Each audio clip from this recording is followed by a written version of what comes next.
प्रिय बंधुओं, जय भीम, जय भारत, नमो बुद्धाय।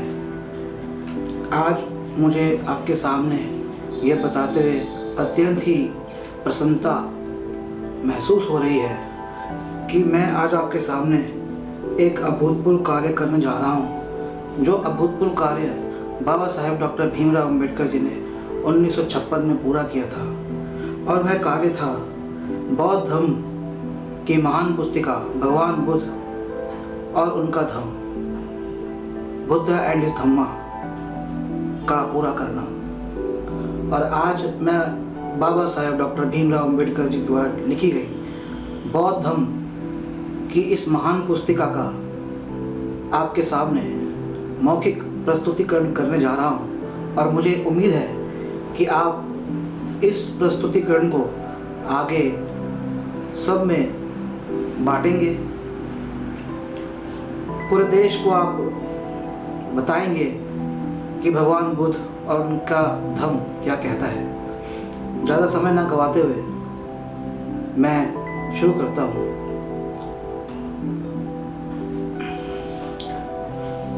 पहला खंड। नमो तस्सस भगवतो अरहतो सम्मा सम्बुद्धस्स। सिद्धार्थ गौतम किस प्रकार बोधिसत्व से बुद्ध बने। पहला भाग। जन्म से प्रव्रज्या तक उनका कुल। अतीत में देखने पर हमें ज्ञात होता है कि ईसा पूर्व 6वीं शताब्दी में उत्तर भारत कोई समूचा प्रभुता संपन्न राज्य नहीं था। देश अनेक छोटे बड़े राज्यों में बटा हुआ था। इनमें से कुछ राज्यों में प्रत्येक पर जहां एक अकेले राजा का अधिकार था, वहीं कुछ पर किसी अकेले राजा का अधिकार नहीं था। जो राज्य राजाओं के अधीन थे, उनकी कुल संख्या 16 थी। उनके नाम थे अंग, मगध, काशी, कोसल, वज्जी, मल, चेती, वत्स, कुरु, पंचाल, मच्छर, सूरसेन, अश्स, अवंती, गंधार तथा कंबोज। जिन राज्यों में किसी एक राजा का आधिपत्य नहीं था, वे थे कपिलवस्तु के शाक्य, पावा तथा कुशीनारा के मल्ल, वैशाली के लिच्छवी, मिथिला के विदेह, रामगाम के कोलिय, अलकप के बुली, केसपुत के कालाम, रेसपुत के कलिंग, पिप्लवन के मौर्य तथा भग भर्ग, जिनकी राजधानी सिंसु मारगिरी थी। जिन राज्यों पर किसी एक राजा का अधिकार था, वे जनपद कहलाते थे, और जिन राज्यों पर किसी एक राजा का अधिकार नहीं था, वे संघ या गण कहलाते थे। कपिलवस्तु के शाक्यों की राज्य व्यवस्था के बारे में अधिक जानकारी प्राप्त नहीं है कि वह गणतंत्र था अथवा कुछ लोगों का कुलतंत्र था। वैसे इतनी जानकारी तो स्पष्ट रूप से है ही कि शाक्यों के गणतंत्र में कई शासक परिवार थे, और वे एक के बाद एक क्रमशः शासन करते थे। शासक परिवार का जो मुखिया होता था, वह राजा कहलाता था। सिद्धार्थ गौतम के जन्म के समय राजा बनने की बारी सुशोधन की थी। शाक्य राज्य भारत के उत्तर पूर्वी कोने में स्थित था। यह एक स्वतंत्र राज्य था, लेकिन आगे चलकर कोसल राज इस पर अपना आधिपत्य जमाने में सफल हो गया। इसका परिणाम यह हुआ कि कोसल राज की स्वीकृति के बिना शाक्य राज्य के लिए अपने कुछ राजकीय अधिकारों का उपयोग असंभव हो गया। उस समय के राज्यों में कोसल एक शक्तिशाली राज्य था। मगध राज्य भी ऐसा ही था। कोसल राज्य पसेंदी, प्रसेनजीत और मगध राज्य बिंबिसार दोनों सिद्धार्थ गौतम के समकालीन थे। 2. उनके पूर्वज। शाक्यों की राजधानी का नाम कपिलवस्तु, पाली में जिसे कपिलवत्थु कहते हैं, था। संभव है यह नाम महान बुद्धवादी मनु कपिल के ही नाम पर पड़ा हो। कपिलवस्तु में जयसे नाम का एक शाक्य रहता था। सिनाहनु उसका पुत्र था। सिनाहनु का विवाह कच्चाना से हुआ। उसके 5 पुत्र थे, सुशोधन, धौतोदन, शाक्लोदन, शुक्लोदन तथा अमितोदन। 5 पुत्रों के अतिरिक्त सिनाहनु की 2 पुत्रियां भी थी, अमिता तथा पमिता। परिवार का गोत्र आदित्य था। सुशोधन का विवाह महामाया से हुआ था, जिसके पिता का नाम अज्जन और माँ का नाम सुलक्षणा था। अज्जन कोल्य था और देवदह नाम के गांव में रहता था। सुशोधन एक महान योद्धा था। जब सुशोधन ने अपने सैन्य पराक्रम का परिचय दिया तो उसे एक और विवाह करने की भी अनुमति मिल गई। उसने महाप्रजापति को चुना। महाप्रजापति महामाया की ही बड़ी बहन थी। सुशोधन एक धनी आदमी था। उसके पास बहुत बड़े बड़े खेत और बहुत सारे नौकर चाकर थे। कहा जाता है कि वह अपने खेतों को जोतने के लिए वह 1000 हल चलवाता था। उसका जीवन बहुत ऐश्वर्यपूर्ण था और उसके अनेक महल थे। उनका जन्म सिद्धार्थ गौतम सुशोधन के घर जन्मे थे। उनके जन्म की कथा इस प्रकार है। शाक्यों की यह प्रथा थी कि वे प्रति वर्ष आषाढ़ के महीने में एक मध्य ग्रीष्मकालीन महोत्सव मनाया करते थे। यह उत्सव संपूर्ण राज्य में मनाया जाता था, जिसमें शासक परिवार के सदस्य भी सम्मिलित होते थे। सामान्यतः यह महोत्सव 7 दिन तक मनाया जाता था।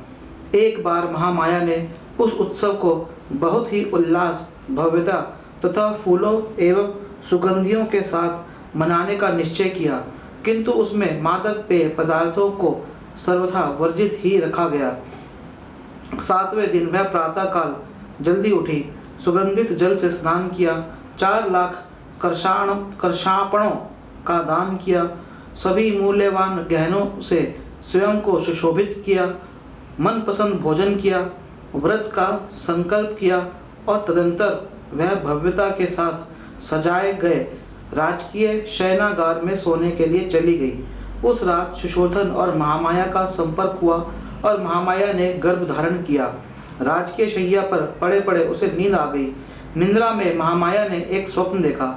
उसने स्वप्न में देखा कि वह अपनी शैया पर सो रही है और चतुर्दिक महाराजिक देवता उसकी शैया को उठाकर ले गए हैं और उन्होंने उसे ले जाकर हिमालय क्षेत्र में एक विशाल शाल वृक्ष के नीचे रख दिया है।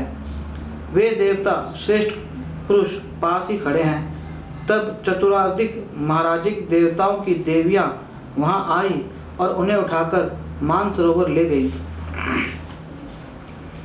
उन्होंने उन्हें स्नान कराया, स्वच्छ वस्त्र पहनाए, सुगंधियों का लेप किया और फूलों से इस प्रकार सजाया संवारा कि वे किसी दिव्य पुरुष के सम्मिलन योग्य बन जाएं। तब सुमेध नाम का एक बोधिसत्व उनके सामने प्रकट हुआ और बोला, मैंने अपना अंतिम जन्म पृथ्वी पर धारण करने का निश्चय किया है। क्या आप मेरी माता बनना स्वीकार करेंगी? उसने उत्तर दिया, हाँ, बड़ी प्रसन्नता से। उसी समय महामाया की नींद खुल गई। दूसरे दिन सुबह महामाया ने सुशोधन को अपने स्वप्न के बारे में बताया। स्वप्न की व्याख्या करने में असमर्थ राजा ने शकुन विद्या में प्रसिद्ध 8 ब्राह्मणों को बुलवाया। उनके नाम थे राज, धम, लखन, मंती, कोंडन, सुयाम, सुभोग और सुदत्त। राजा ने उनके योग्य स्वागत की तैयारी की, जिन्होंने भूमि पर सुंदर पुष्प बिछाए और उनके लिए ऊंचे आसन बिछवाए। उन्होंने ब्राह्मणों के पात्र सोने चांदी से भर दिए और उन्हें घी, मधु, शक्कर, बढ़िया चावल तथा दूध से पके पकवान खिलाए। उन्होंने उन्हें नए नए वस्त्र और कपिल गाय आदि उपहार भी दिए। जब ब्राह्मण संतुष्ट तथा प्रसन्न हो गए तो सुशोधन ने उन्हें महामाया का स्वप्न कह सुनाया और पूछा, मुझे बताइए इसका क्या अर्थ है? ब्राह्मणों का उत्तर था, महाराज, चिंतित न हो, आपके यहाँ एक पुत्र होगा। यदि वह गृहस्थी में रहेगा तो चक्रवर्ती राजा होगा और यदि गृह त्याग कर सन्यासी हो गया तो वह संसार की भ्रांति तथा अंधकार का नाश करने वाला बुद्ध होगा।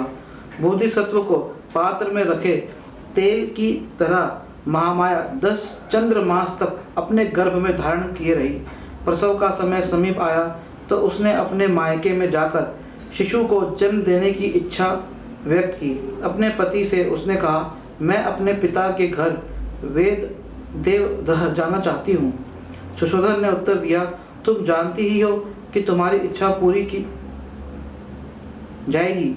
कहारों द्वारा उठाई गई स्वर्ण पालकी में बिठवाकर सुशोधन ने अपने अनेक सेवक सेविकाओं के साथ महामाया को उनके पिता के घर भिजवा दिया।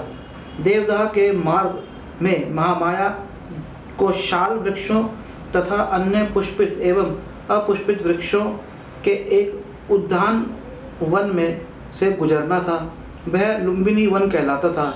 जिस समय पालकी गुजर रही थी उस समय सारा लुम्बिनी वन दिव्य चित्रलता उपवन अथवा किसी प्रतापी राजा के लिए सुसज्जित भोज मंडप जैसा लग रहा था। जड़ से शाखाओं के छोर तक पेड़ फल फूलों से लदे थे और विचित्र ध्वनि कर रही सुंदर रंगों वाली अनगिनत मधुमक्खियों और अनेक प्रकार के पक्षियों के झुंड मधुर तान छेड़ रहे थे।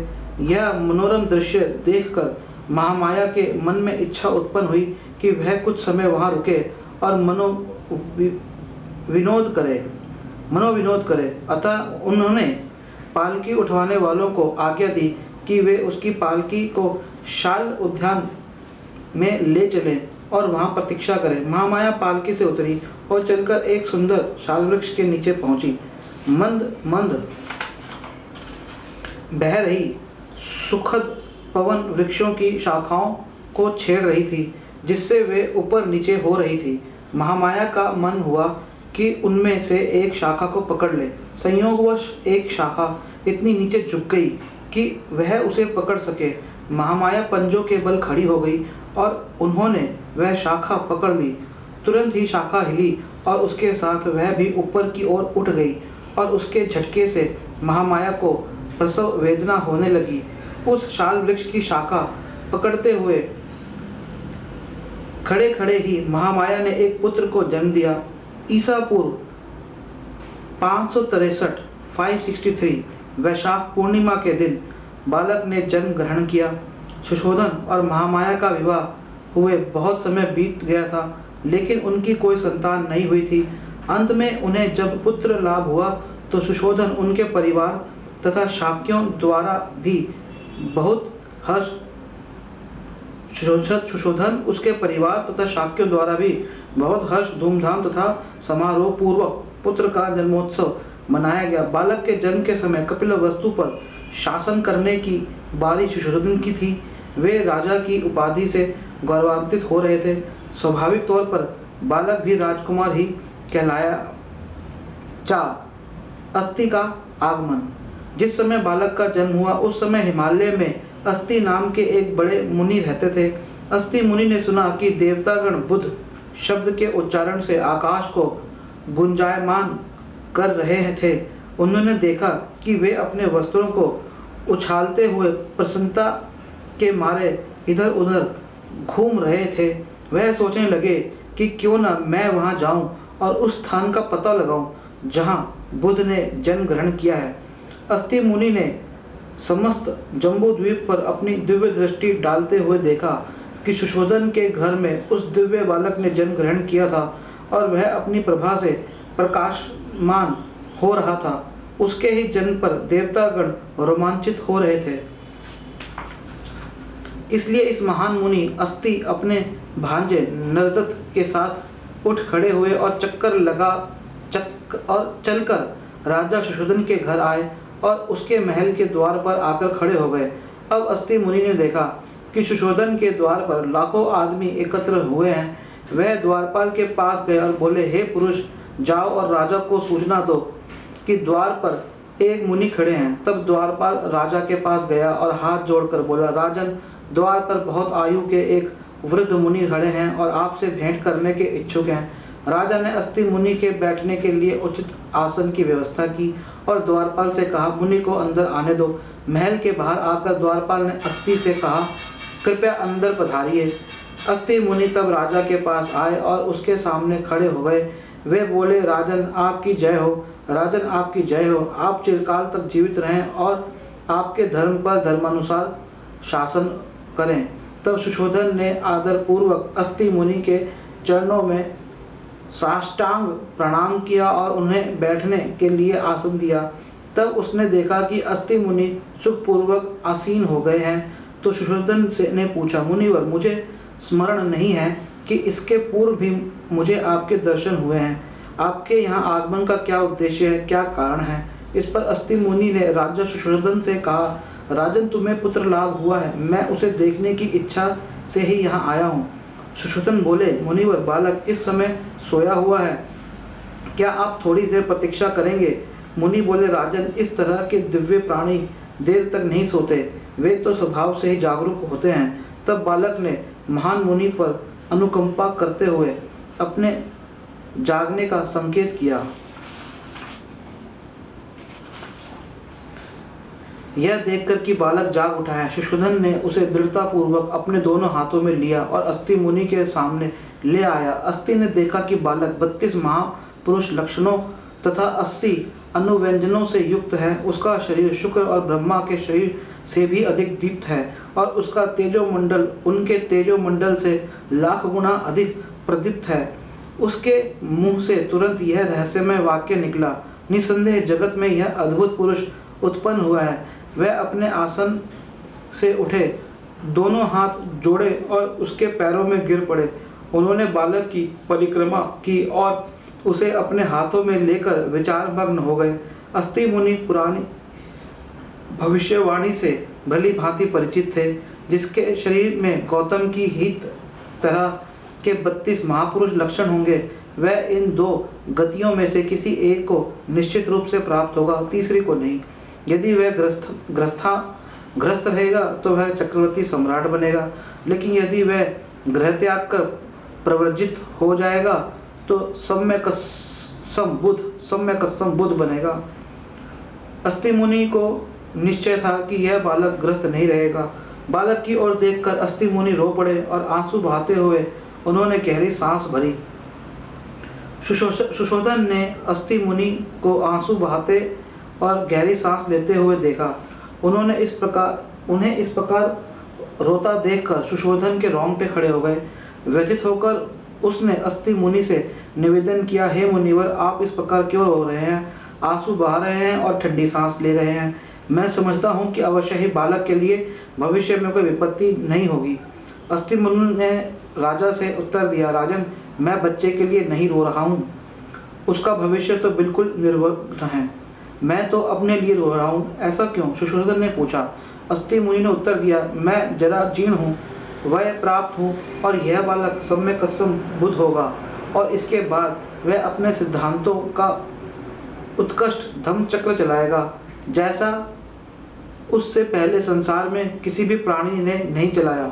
संसार के कल्याण और प्रसन्नता के लिए वह अपने धम्म सिद्धांतों की देशना करेगा। जिस सद्धम सिद्धांत की वह घोषणा करेगा वह आदि में कल्याणकारक होगा, मध्य में कल्याणकारक रहेगा और अंत में कल्याणकारक होगा। वह अर्थ तथा व्यंजन की दृष्टि से निर्दोष होगा, वह परिशुद्ध एवं परिपूर्ण होगा।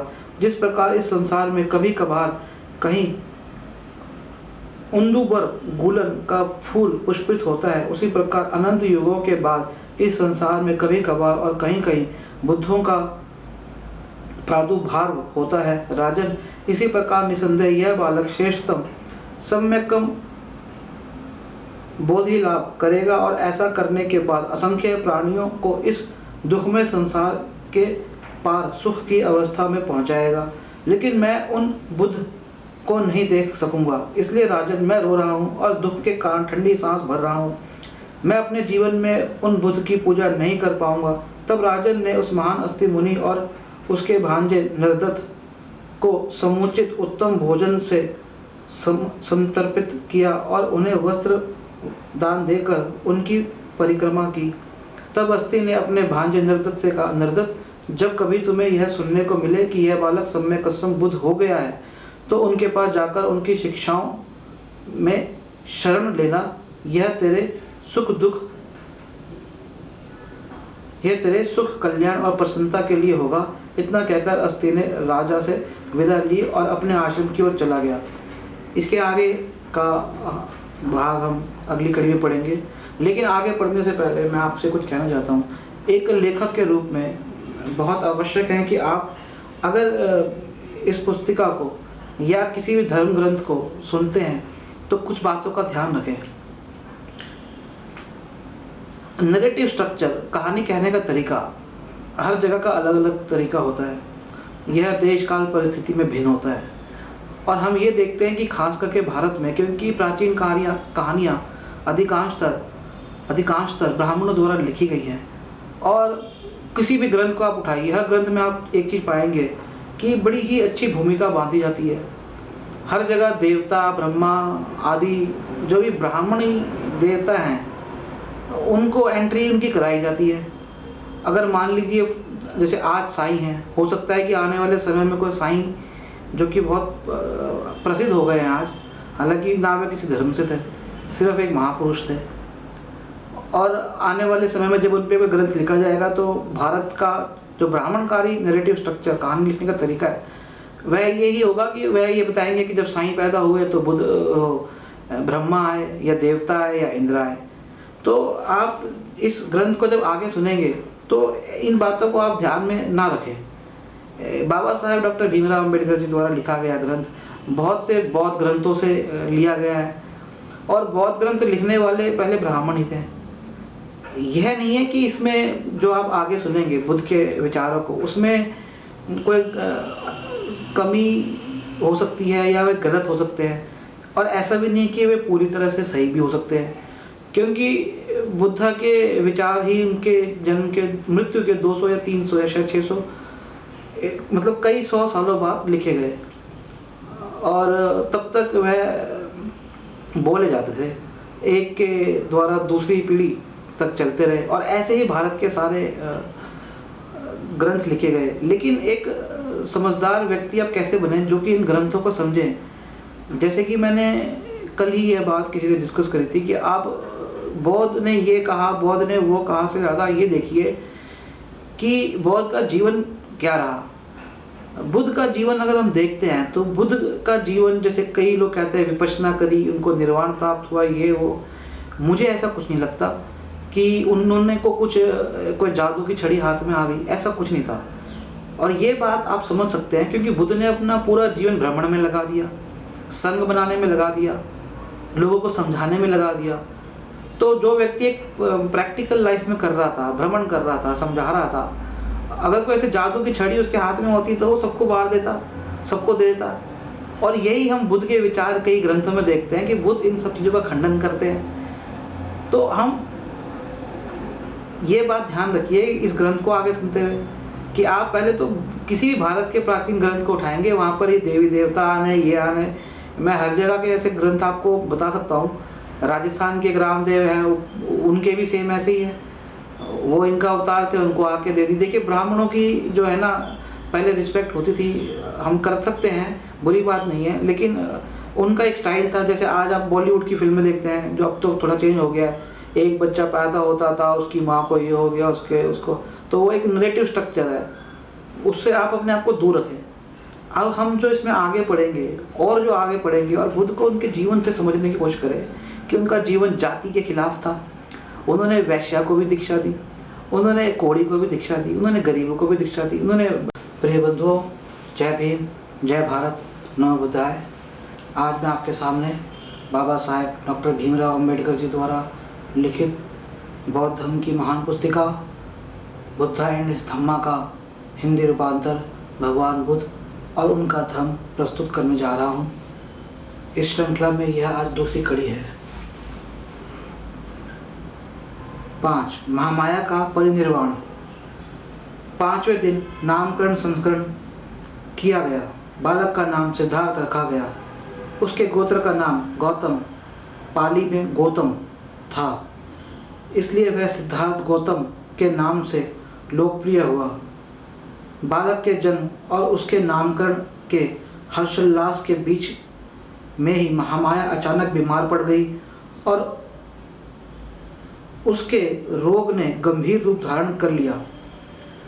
जब उन्हें लगा कि उनका अंत समय निकट आ पहुंचा है तो उन्होंने सुशोधन और प्रजापति को अपनी शैया के समीप बुलाया और कहा, मुझे विश्वास है कि असित ने मेरे बच्चे के बारे में जो भविष्यवाणी की थी वह सच होगी।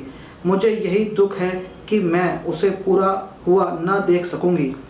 मेरा बालक शीघ्र ही मात्रहीन हो जाएगा, लेकिन मुझे इसकी तनिक भी चिंता नहीं है कि मेरे बाद उसका लालन पालन ठीक प्रकार से नहीं होगा और भविष्य के अनुरूप उसकी समूची देखभाल नहीं होगी। प्रजापति, मैं तुम्हें अपना बच्चा सौंपती हूँ। मुझे लेश मात्र भी संदेह नहीं है कि तुम उसके लिए उसकी माँ से भी बढ़कर होगी। अब दुखी न हो, मुझे मरने की अनुमति दे। ईश्वर का बुलावा आ गया है और उसके दूत मुझे ले जाने के लिए प्रतीक्षा कर रहे हैं। इतना कहकर महामाया ने अंतिम सांस ली। सुशोधन और प्रजापति दोनों को ही बहुत दुख हुआ और वे फूट फूट कर रोने लगे। तब सिद्धार्थ की माता का देहांत हुआ तो उसकी आयु केवल 7 दिन की थी। जब सिद्धार्थ की माता का देहांत हुआ तो उसकी आयु केवल 7 दिन की थी। सिद्धार्थ का एक छोटा भाई भी था जिसका नाम नंद था। वह सुशोधन का महाप्रजापति से उत्पन्न पुत्र था। उसके कई चचेरे भाई थे जिनके नाम महानाम और अनुरुद्ध थे। वे उसके चाचा शुक्लोदन के पुत्र थे। आनंद उसके चाचा अमितोदन और देवदत्त उसकी बुआ अमिता का पुत्र था। महानामा तो सिद्धार्थ से बड़ा था और आनंद छोटा। महानाम सिद्धार्थ उन्हीं की संगति में बड़ा हुआ। यहाँ पे यह शब्द महानाम आया है। हम एक श्रीलंका के क्रिकेट के खिलाड़ी रोशन महानाम का नाम सुन चुके हैं कई बार। हो सकता है कि वे बुद्धिस्ट हो, क्योंकि श्रीलंका में बौद्ध धर्म है। बचपन तथा शिष्य। जब सिद्धार्थ थोड़ा चलने फिरने के योग्य हो गया और बातचीत करने लगा तो शाक्य जनपद के मुखिया इकट्ठे हुए। उन्होंने सुशोधन से कहा कि बालक को ग्राम देवी अभया के मंदिर में ले जाना चाहिए। सुशोधन ने स्वीकार किया और प्रजापति से बालक को कपड़े पहनाने के लिए कहा। जब वह उसे वस्त्र पहना रही थी तब बालक सिद्धार्थ ने अति मधुर वाणी में अपनी मौसी से पूछा कि उसे कहाँ ले जाया जा रहा है। तब उसे पता चला कि उसे मंदिर ले जा रहे हैं तो वह मुस्कुराया, लेकिन शाक्यों के रीति रिवाज के अनुरूप वह चला गया। 8 वर्ष का होने पर सिद्धार्थ ने अपनी शिक्षा आरंभ की। देखिए, यहाँ पर एक बहुत ही अच्छा प्रसंग आया और यहाँ से कहीं ना कहीं ये अब जो बौद्ध ग्रंथ है जो कि ब्राह्मणों द्वारा रचित था, जिसमें बाद में बौद्धों ने भी अपना योगदान दिया। और अब देखिए यहाँ पर कहते हैं कि वह हंस पड़े, वो हंस पड़े। तो फिर एक ये नरेटिव स्ट्रक्चर की बात आती है कि बालक हुए, माँ बाप हुए और मंदिर जाने पे वे हंस पड़े। मतलब यहाँ से एक डिफरेंस, लेकिन अब हम एक असल में ये बौद्ध ग्रंथ यहाँ से कहीं ना कहीं शुरू होता है। आगे सुनिए। 8 वर्ष का होने पर सिद्धार्थ ने अपनी शिक्षा प्रारंभ की। जिन 8 ब्राह्मणों को सुशोधन ने महामाया के स्वप्न की व्याख्या करने के लिए बुलाया था और जिन्होंने सिद्धार्थ के बारे में भविष्यवाणी की थी, वे ही उसके प्रथम आचार्य हुए। जो कुछ वे जानते थे तब वे सब सिखा चुके। तब सुशोधन ने उद्दिक देश के उच्च कुलोत्पन्न प्रथम कोटि के भाषाविद तथा व्याकरण, दर्शन, वेदांग तथा उपनिषदों के ख्याति प्राप्त विद्वान सब्मित को बुलवा भेजा। उनके हाथ पर सोने के पात्र से समर्पण का जल सिंचन करके सुशोधन ने सब्मित को ही शिक्षण के निमित्त सिद्धार्थ को सौंप दिया। वह उसका दूसरा आचार्य था। उसके शिक्षण में सिद्धार्थ ने तब से सभी दार्शनिक सिद्धांतों में प्रवीणता प्राप्त कर ली। इसके अतिरिक्त उसने अलार कलाम के शिष्य भारद्वाज से चित्त की एकाग्रता तथा समाधि का ज्ञान सीख लिया। उसका आश्रम कपिलवस्तु में ही था। ऐसे ही हम और ग्रंथों में देखते हैं कि जो भी हीरो होता है, आर्काइवल हीरो, नायक जिसे कहते हैं, जो बनता है, इतिहास का, हो सकता है वह सही में हो या खाली किताबी हो। उनको सबको कहीं ना कहीं उनके टीचरों से शिक्षा दी गई। यहाँ तक कि ऐसा हम दुनिया के और ग्रंथों में भी देखते हैं, लेकिन हमें इन सबको अलग हटा देना चाहिए। यह भी एक नरेटिव स्ट्रक्चर का पार्ट है, कहानी कहने का हिस्से का एक भाग है।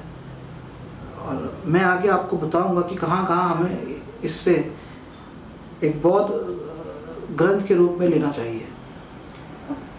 बौद्ध ग्रंथ तो यह है ही, मेरा कहने का अर्थ है कि कहाँ कहाँ से बौद्ध धर्म की दीक्षा हमें इस ग्रंथ से मिलती है। प्रारंभिक लक्षण। जब कभी वह अपने पिता के खेतों में जाता और वहाँ कोई काम नहीं होता तो किसी एकांत स्थान में जाकर ध्यान, देखिए यहाँ पर बताया है ध्यान को आनापान विपस्सना का अभ्यास करने लगता। उसके मानसिक विकास के लिए सभी प्रकार की शिक्षाएं तो दी ही जा रही थी, किंतु उसे एक क्षत्रिय के योग्य सैनिक प्रशिक्षण प्रदान करने में कोई भी कोर कसर नहीं छोड़ी जा रही थी। सुशोधन को इस बात का पूरा ध्यान था कि कहीं ऐसी गलती ना होने पाए कि सिद्धार्थ के मानसिक गुणों का ही विकास हो और वह पुरुषत्व में पिछड़ जाए। सिद्धार्थ स्वभाव से कारुणिक था। वह यह पसंद नहीं करता था कि आदमी दूसरे आदमी का शोषण करे। एक बार वह अपने कुछ मित्रों सहित अपने पिता के खेतों पर गया। वहां उसने देखा कि मजदूर खेत जोत रहे हैं, बांध बांध रहे हैं और के पेड़ काट रहे हैं, किंतु तपती धूप में उनके तन पर पूरे कपड़े भी नहीं हैं। वह उस दृश्य से द्रवित हो उठा। उसने अपने मित्रों से कहा, क्या यह उचित है कि एक आदमी दूसरे आदमी का शोषण करे? यह देखिए, यहीं से एक बौद्ध धर्म शुरू, बौद्ध ग्रंथ असल में हम जिसे कह सकते हैं बौद्ध दीक्षा शुरू होती है कि नायक द्वारा शोषण के खिलाफ आवाज़ उठाई जा रही है। आप भी बौद्ध बने, कहीं भी शोषण हो उसके खिलाफ आवाज़ उठाएं। आप भी बुद्ध हैं। अगर आप शोषण के खिलाफ आवाज़ उठाते हैं, आप बुद्ध समान हैं, आप बुद्धि संगत हैं। क्योंकि जब तक समाज एक नहीं होगा तब तक हमारे लिए मुसीबतें आती जाएंगी, आती जाएंगी, आती जाएंगी। मार काट की राजनीति से कुछ नहीं होता। एक बौद्ध बनते हुए उन्होंने कहा कि इंसान एक ऐसा प्राणी है जो कि वॉर करता है, युद्ध लड़ता है, एक के बाद एक दूसरी पूरी की पूरी नस्ल खत्म करने की कोशिश करता है। तो ऐसे हिंसक विचारों से अपने आप को दूर रखें। क्रोध होता है, पर उसको यह देखें कि कैसे अपने क्रोध को आप ना देखते हुए उस समस्या का हल कैसे करेंगे। और यही बौद्ध धर्म की असली दीक्षा है कि कोई समस्या का किसी हिंसक रूप में ना लेकर अहिंसक रूप में कैसे उसका समाधान किया जाए। मैं आगे बढ़ता हूँ और हिंसा और अहिंसा पर क्या बौद्ध विचार है ये हम आगे जानेंगे, और बहुत से बौद्ध विचारों को हम आगे जानेंगे। तो हम आगे शुरू करते हैं कि जब सिद्धार्थ गौतम ने कहा कि एक आदमी दूसरे आदमी का शोषण करे, क्या ठीक है? उन्होंने ऐसा अपने मित्रों से पूछा। उसके मित्रों के पास उसके इस प्रश्न का कोई उत्तर न था, क्योंकि वे जीवन के उस पुराने दर्शन में विश्वास रखने वाले थे जिसमें मजदूर सेवा करने के लिए पैदा हुआ है और अपने स्वामी की इस प्रकार सेवा करने में वह अपने प्रारब्ध को ही भोग रहा होता है। शाक्य लोग वप्रमंगल नाम का एक उत्सव मनाया करते थे। धान बोने के प्रथम दिन मनाया जाने वाला यह ग्रामीण पर्व था। प्रथा के अनुसार उस दिन हर शाक्य को स्वयं अपने हाथों से हल जोतना होता था। सिद्धार्थ ने हमेशा इस प्रथा का पालन किया और अपने हाथ से हल चलाया। यद्यपि वह विद्वान था, फिर भी उसे शारीरिक श्रम से तनिक भी घृणा न थी। वह योद्धा वर्ग से संबंधित था और उसे धनुष चलाने तथा अन्य शस्त्रों का प्रयोग करने की शिक्षा मिली थी, लेकिन वह किसी भी प्राणी को अनावश्यक चोट नहीं पहुंचाना चाहता था।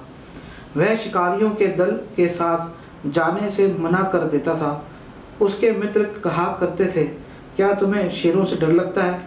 वह प्रत्युत्तर देता, मैं जानता हूँ कि तुम शेरों को मारने नहीं जा रहे हो, तुम हिरण तथा खरगोश जैसे निर्दोष जानवरों को ही मारने जा रहे हो। शिकार के लिए ना सही, कम से कम यह देखने के लिए ही आ जाओ कि तुम्हारे मित्रों का निशाना कितना अचूक है। वे कहते। सिद्धार्थ इस तरह के निमंत्रणों को भी यह कहकर अस्वीकार कर देता था कि मैं निर्दोष पशुओं का वध होते देखना भी पसंद नहीं करता। यहाँ पर एक चीज़ और हम समझ सकते हैं कि हो सकता है जिस समय ग्रंथ लिखा जा रहा हो उस समय पशुधन बहुत ही कम हो रहा हो और उस समय बौद्ध का प्रभाव बहुत हो, और शायद उनके प्रभाव को देखते हुए और पशुधन की कमी को देखते हुए ऐसा लिखा गया हो। क्योंकि शिकार करना मनुष्य की सभ्यता का हिस्सा है। वह खाता है, कपड़े बनाता है, पशु की हड्डियों का इस्तेमाल करता है और ऐसे जीवन चक्र अब तक चलता आया है। तो हमें यहाँ पर बहुत सी चीज़ें को समझना होगा। जैसे मैं पहले बता चुका हूँ, बाबा साहेब डॉक्टर भीमराव अम्बेडकर जी द्वारा लिखा गया यह ग्रंथ पुराने बहुत से बौद्ध ग्रंथों से लिया गया है और जो कि ब्राह्मणों द्वारा रचित थे एवं बौद्धों द्वारा रचित थे, और कई ऐसे भी थे जो कि राजाओं द्वारा रचित थे। तो हमें इनको बहुत ही अपने दिमाग को खोलकर देखना पड़ेगा और हमें सिर्फ वह पकड़ना पड़ेगा कि क्या बौद्ध शिक्षा क्या है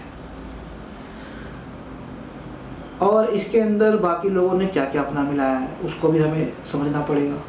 आगे बढ़ते हैं। सिद्धार्थ की इस प्रवृत्ति से प्रजापति गौतमी बुद्ध चिंतित रहती थी। वह उसके साथ तर्क करते हुए कहती, तुम भूल गए हो कि तुम एक क्षत्रिय हो और लड़ना ही तुम्हारा कर्तव्य है। युद्ध कौशल तो शिकार के माध्यम से ही सीखा जा सकता है, क्योंकि शिकार करके ही तुम सीख सकते हो कि किस प्रकार ठीक ठाक निशाना लगाया जा सकता है। योद्धा के लिए शिकार ही प्रशिक्षण भूमि है।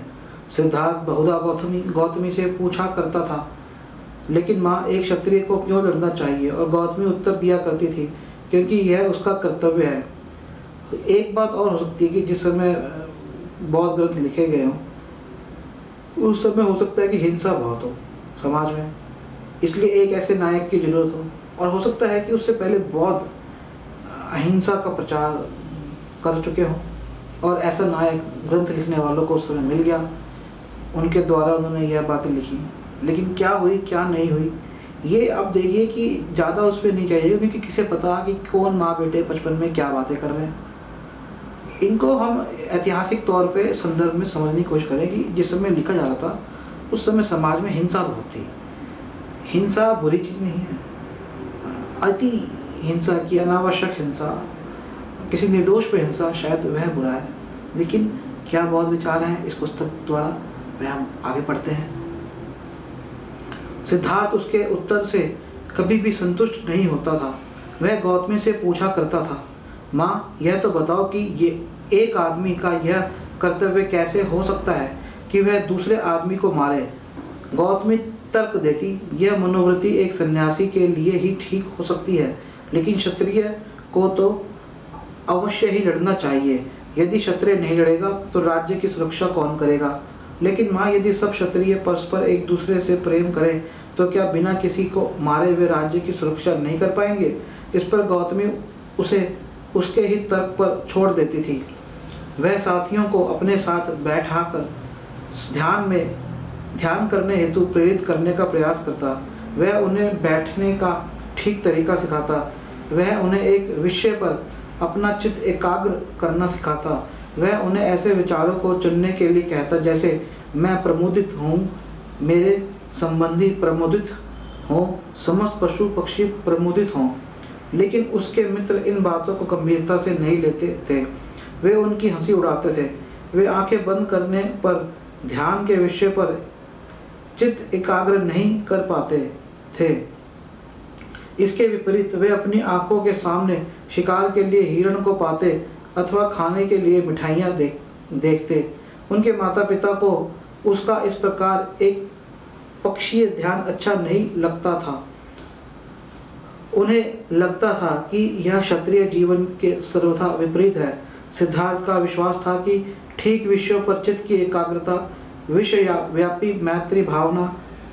देखिए, अब एक बच्चा के बारे में हम लिख रहे हैं, यहाँ पर लेखक जो भी रहे हैं पुराने ग्रंथ के, वे मेडिटेशन और ध्यान, एकाग्रता और विश्वव्यापी, ये जो शब्द है, शायद ये शब्द 8 साल 9-10 साल के बच्चे को पता भी नहीं होगा। विश्वव्यापी मैत्री। तो कहीं ना कहीं यह ग्रंथ लिखते समय शिक्षित कैसे किया जाए मनुष्य को, उसको शांत कैसे किया जाए, हिंसक भावनाएं कैसे खत्म की जाए, तो यह ग्रंथ कहीं ना कहीं मानवीय सभ्यता का एक ग्रंथ है, जो बौद्ध ग्रंथ है। यह ग्रंथ जिन ग्रंथों से लिए गए हैं, वह एक हिस्टोरिकल फैक्ट है यह, कि जिस समय बौद्ध ग्रंथों की रचना हुई उस समय हिंसा बहुत थी, और उस समय अलग अलग जो कुनबे थे, राज्य बटे हुए थे, उनको एक विश्व के रूप में कैसे इकट्ठा किया जाए, उसके समय ऐसा ग्रंथ लिखा गया। ये इसके ऐतिहासिक तथ्य हैं। विश्वव्यापी मैत्री भावना को विकसित करती है। वह स्वयं को सही सिद्ध करते हुए कहता, जब भी हम प्राणियों के बारे में विचार करते हैं तो हमारा आरंभिक चिंतन भेदभाव के साथ होता है। हम मित्रों को शत्रुओं से भिन्न कर लेते हैं, हम अपने पशुओं को पालतू पशुओं से भिन्न कर लेते हैं, हम अपने मित्रों और पालतू पशुओं से प्रेम करते हैं और अपने शत्रुओं तथा जंगली पशुओं से घृणा करते हैं। इस विभाजक रेखा से हमें ऊपर उठना चाहिए, और हम ऐसा तभी कर सकते हैं जब हम अपने चिंतन में व्यवहारिक जीवन की सीमाओं से ऊपर उठ जाएं। ऐसी थी उसकी तार्किक प्रवृत्ति। उत्कृष्ट करुणिक भावना उसकी बचपन की विशेषता थी। एक बार वह अपने पिता के खेतों पर गया। विश्राम के समय वह एक वृक्ष के नीचे बैठा हुआ आराम कर रहा था और प्राकृतिक शांति और सौंदर्य का आनंद ले रहा था। जब वह इस प्रकार बैठा था, तभी आकाश से एक पक्षी ठीक उसके सामने आकर गिरा। पक्षी को एक तीर मारा गया था जो उसके शरीर में घुस गया था, और इस कारण वह पक्षी फड़फड़ा रहा था। सिद्धार्थ पक्षी की सहायता के लिए दौड़ पड़ा। उसने पक्षी का तीर निकाला, घाव पर पट्टी बांधी और उसे पानी पीने के लिए दिया। उसने पक्षी को गोद में उठा लिया और उसी स्थान पर आया जहां वह पहले बैठा था।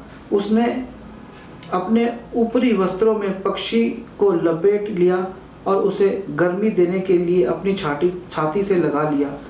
सिद्धार्थ को आश्चर्य हो रहा था कि इस निर्दोष पक्षी को किसने मारा होगा। थोड़ी ही देर में उसका फुफेरा भाई देवदत्त वहां आ पहुंचा। उसके पास शिकार के सभी हथियार थे। उसने सिद्धार्थ से कहा कि उसने एक उड़ते हुए पक्षी पर तीर चलाया था।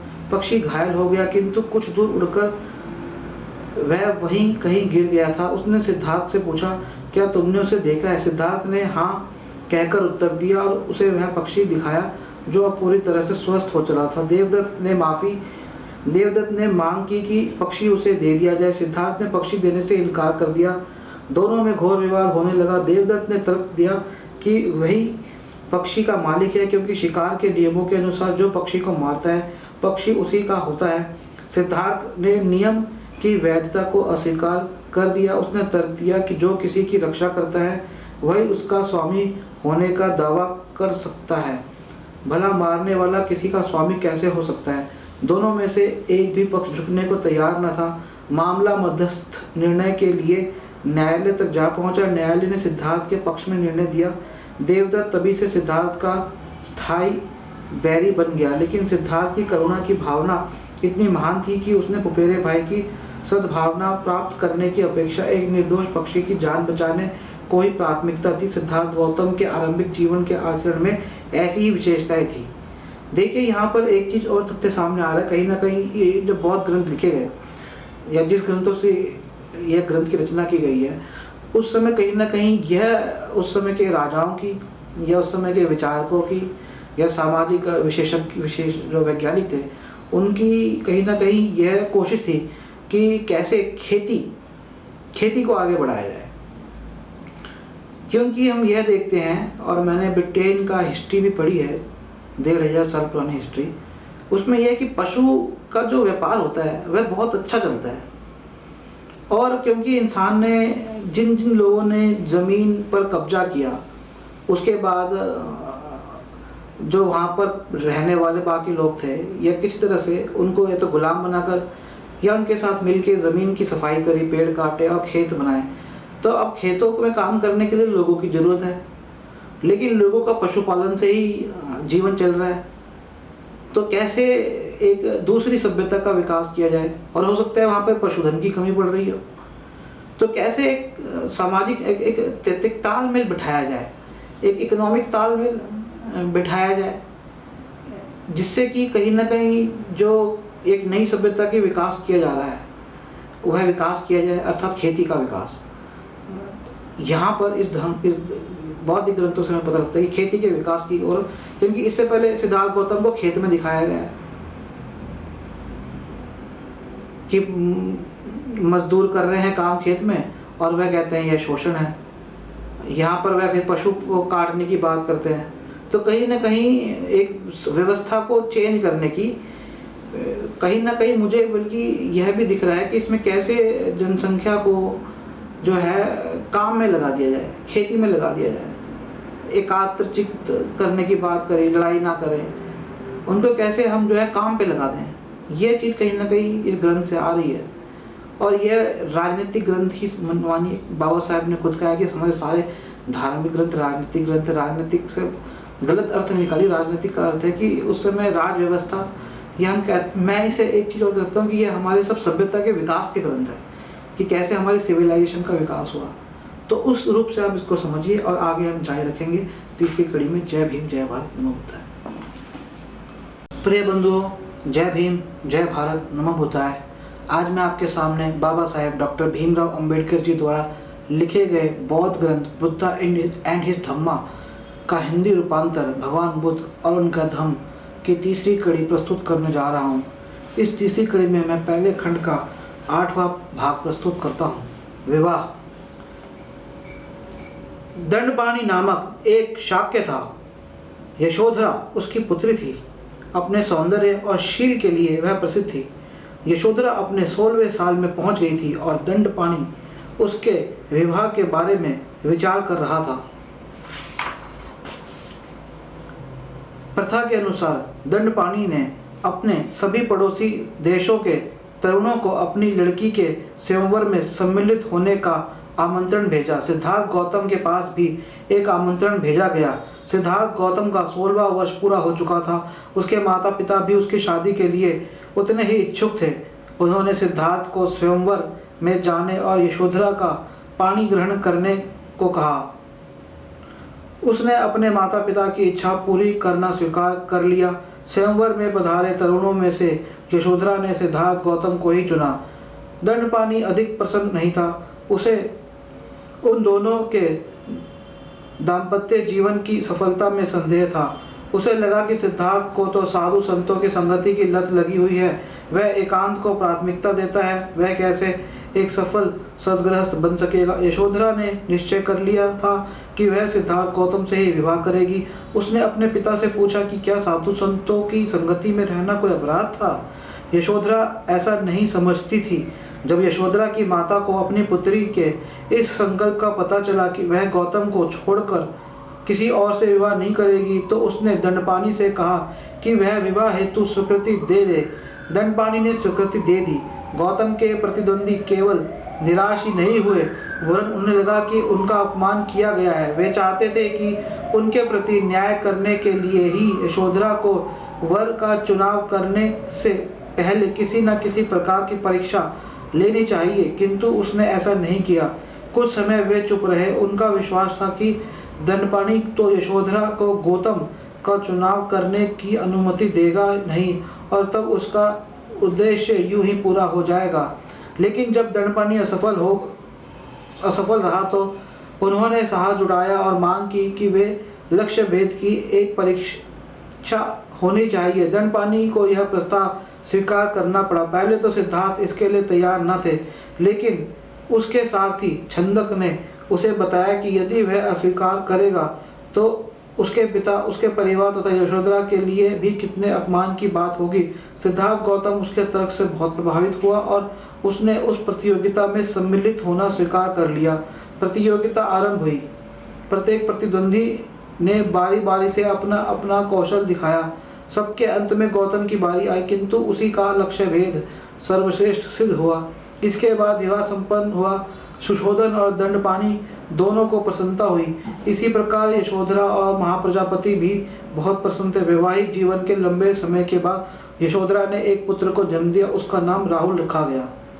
यहाँ भी देखिए वही चीज़ जो मैं आपसे पहले कह चुका हूँ। ये सारे धार्मिक ग्रंथ हिस्टोरिकल ग्रंथ है, सभ्यता के विकास के ग्रंथ हैं या उस समय के ऐतिहासिक तथ्य हैं। एक जैसी कहानी है। हर कहानी के अंदर आप ये देखेंगे कि कोई विवाह की प्रतियोगिता रखी गई, ये हुआ, और किस तरह से एक ये कहीं ना कहीं नायक बनाने के पुराने नैरेटिव स्ट्रक्चर है। लेकिन इसमें कुछ बहुत तर्क अभी तक कुछ हमें नहीं आया है। हम आगे पढ़ते हैं और हम ये जानेंगे कि क्या बहुत सिद्धांत थे। पुत्र को रोकने के लिए पिता की योजनाएं। यद्यपि राजा प्रसन्न था कि पुत्र का विवाह हो गया है और उसने गृहस्थ जीवन में प्रवेश कर लिया है, फिर भी अस्ति मुनि की भविष्यवाणी अब भी उसका पीछा कर रही थी। उस भविष्यवाणी को पूरा होने से रोकने के लिए उसने सोचा कि सिद्धार्थ गौतम को जीवन के आनंदों और काम भोगों में पूरी तरह से व्यस्त रखा जाए। इस उद्देश्य की पूर्ति के लिए सुशोधन ने अपने पुत्र के रहने के लिए 3 महल बनवाए, एक ग्रीष्म ऋतु के लिए, दूसरा वर्षा ऋतु के लिए और तीसरा शीत ऋतु के लिए। उसने इन महलों को हर तरह की सुविधाओं और भोग विलास के साधनों से सुसज्जित कराया। हर महल के चारों ओर एक एक विशाल सुंदर बाग था जिसमें नाना प्रकार के वृक्ष और फूल लगे थे। अपने कुल पुरोहित उदाई के परामर्श से उसने विचार किया कि कुमार के लिए एक अंतःपुर की व्यवस्था की जाए जिसमें अत्यधिक सुंदर स्त्रियां हों। सुशोधन ने तब उदाई से कहा कि वह उन शोडियों को समझा दे कि वे किस प्रकार का आचरण करके जीवन को आनंद भोग हेतु कुमार का दिल जीत लें। उदाई ने अंतःपुर की सुंदरियों को एकत्र करके उन्हें समझाया कि वे किस प्रकार से कुमार का दिल जीते। उन्हें संबोधित करते हुए उसने कहा, तुम सभी ललित कलाओं में दक्ष हो, तुम सभी प्रणय संबंधी भावनाओं की भाषा को समझ पाने में प्रवीण हो, तुम सौंदर्य और लावण्य से युक्त हो, तुम अपनी शैली में दक्ष हो, तुम अपने रूप लावण्य से उन ऋषि मुनियों को भी जीत सकती हो जिन्होंने अपनी इच्छाओं को समाप्त कर दिया है, तुम उन देवताओं को भी जाल में फंसा सकती हो जिन्हें केवल दिव्य लोक की अप्सराएं ही मोह सकती हैं। अपने दिल की भावनाओं को व्यक्त करने के कौशल द्वारा अपने नाज नखरों से रूप लवण्य से और अपने श्रेष्ठ सौंदर्य से पुरुषों की तो बात ही क्या, तुम स्त्रियों तक को भी मोह सकती हो। इस प्रकार दक्ष होते हुए तुम अपने अपने क्षेत्र में स्थित हो। तुम सबके लिए कुमार को मुक्त कर काम रूपी बंधन में बांध लेना। तुम सबके लिए कुमार को मुग्ध कर काम रूपी बंधन में बांध लेना कोई कठिन कार्य नहीं। तुम्हारा संकोचपूर्ण एवं कातर व्यवहार नव वधुओं के योग्य होगा जो लाज शर्म से आंखें बंद कर लेंगी। क्या हुआ यदि यह नायक, देखिए यहाँ पर कहा गया नायक, ध्यान दीजिए, क्या हुआ यदि यह नायक अपनी उन्नत महिमा के कारण महान है तो भी स्त्री का बल और भी महान हो सकता है। यही तुम्हारा दृढ़ संकल्प होना चाहिए। पुराने समय में एक महान ऋषि था जिसे देवता भी नहीं जीत सकते थे, लेकिन काशी की एक सुंदर वैश्या ने उस ऋषि को अपने रूप के बल पर तिरस्कृत किया और उसे अपने पैरों में गिरा लिया।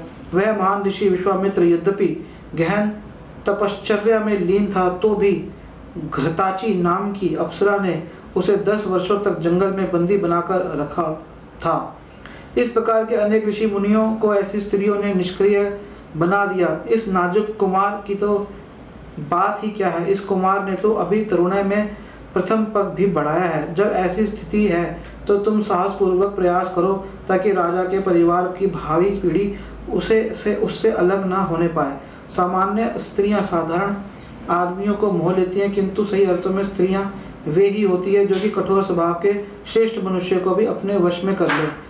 यहाँ पर हम यह समझिए इस कहानी के या इस ग्रंथ के, ये बहुत ही पुराने ग्रंथों के हिसाब से, कि इससे ऐतिहासिक तथ्य ये जाता है कि उस समय के जितने भी राजा थे वे अत्यधिक भोग विलास में व्यस्त थे और शायद राज्य प्रशासन और जनता को नहीं देखते थे।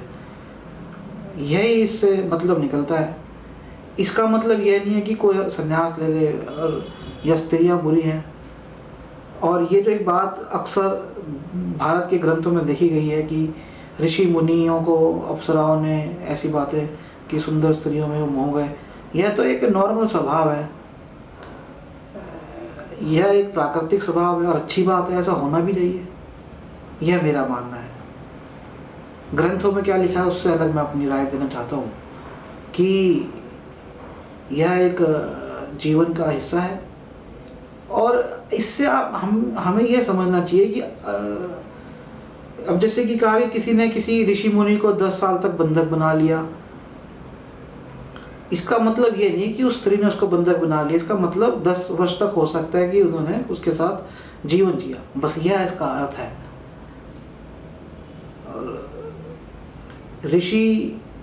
कोई ऋषि काशी में रहे तो किसी वैश्या ने उनको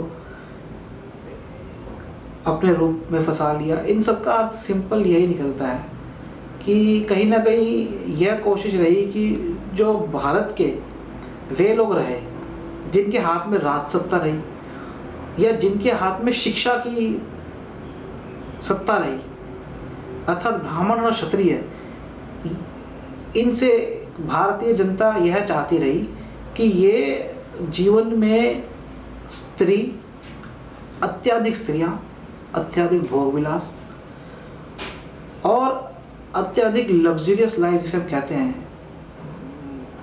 उससे बाहर निकल के जनता को देखें। और यह भी समझ सकते हैं कि क्षत्रिय अगर ऋषि बना था, जब किसी ने समाज में आने के लिए विद्या का रास्ता अपनाया तो भी उसने वो रास्ता छोड़ के कहीं ना कहीं वह भोग विलास में चला गया या सिर्फ भोग में चला गया। अर्थात कहीं ना कहीं इसका अर्थ यह नहीं है कि आप स्त्री से के साथ जो आचरण है वह ना करो, इसका अर्थ यह नहीं है कि आप लग्जरियस लाइफ ना जियो। इसका मतलब यह है कि आप दोनों चीज़ें करते हुए, स्त्री के साथ एक पुरुष का आचरण करते हुए और जीवन को अच्छे से जीते हुए, नए नए आविष्कारों का आप फ़ायदा उठाइए, उनसे अपने जीवन को सरल बनाइए और यह कोशिश करिए कि बाकी पूरे समाज का जीवन भी कैसे वैसा ही सरल बने जैसे कि आपका जीवन बना है। यह इन ग्रंथों से निकल के आता है। हम आगे पढ़ते हैं। राजकुमार को जीत पाने में स्त्रियां विफल।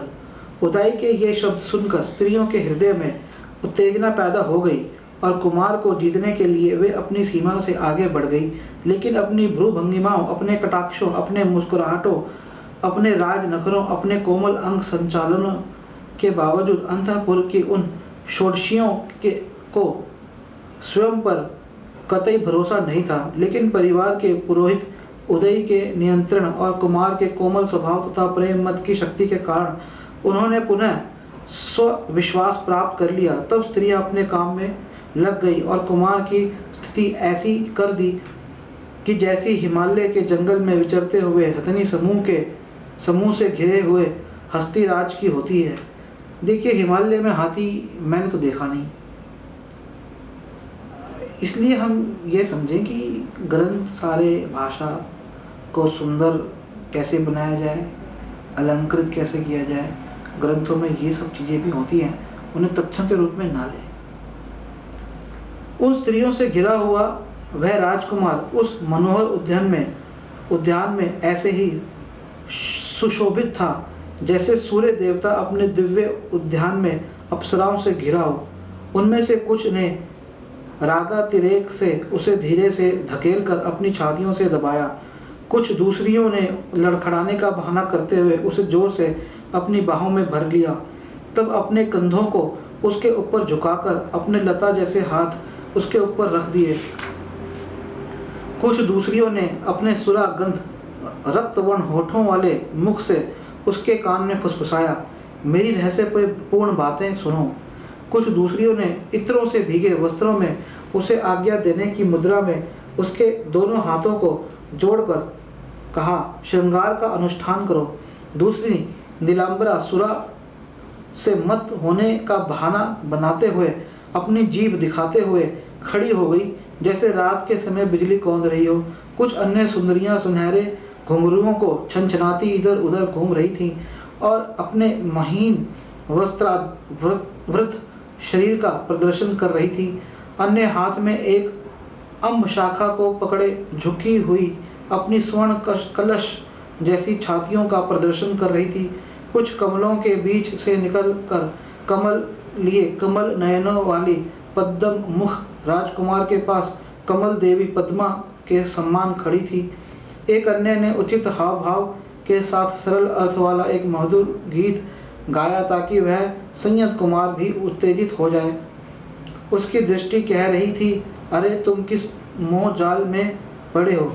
एक अन्य ने अपने आभायुक्त मुखमंडल पर अपनी भूरूपी कमान को पूरा तान कर कुमार की मुख मुद्रा की नकल बनाई, जैसे कि वह नायक की भूमिका निभा रही हो। एक अन्य सुंदर उभरी छाती और हवा में झूलती बालियों वाली जोर से हंसी, जैसे कह रही हो, यदि पकड़ सको तो मुझे पकड़ो। जैसे ही वह चलने को हुआ, कुछ दूसरियों ने उसे पुष्पहारों की लड़ियों में बांध दिया, कुछ दूसरियों ने उस पर मधुर किंतु अंकुश के समान चुभने वाले शब्दों का प्रहार किया। एक दूसरी ने उसे बुलाने के लिए अम्ब वृक्ष की शाखा को हाथ में लेकर वासना में डूबे हुए एक फूल दिखाया और पूछा, यह किसका फूल है। एक दूसरी ने पुरुष जैसी चाल और हाव भाव बनाकर कहा, हे स्त्री द्वारा पराजित, जाओ इस पृथ्वी को जीतो। एक दूसरी ने एक नीला पद्म की गंध लेते हुए अपनी गोल गोल आंखें मटकाते हुए उत्तेजना में कुछ अस्पष्ट शब्दों में राजकुमार को संबोधित किया। स्वामी, मंदुगंधी पुष्पों से ढके इस अम्ब फल को देखें, जिस पर कोकिला गाती है और लगती है जैसे कि वह स्वर्ण पिंजरे में कैद हो।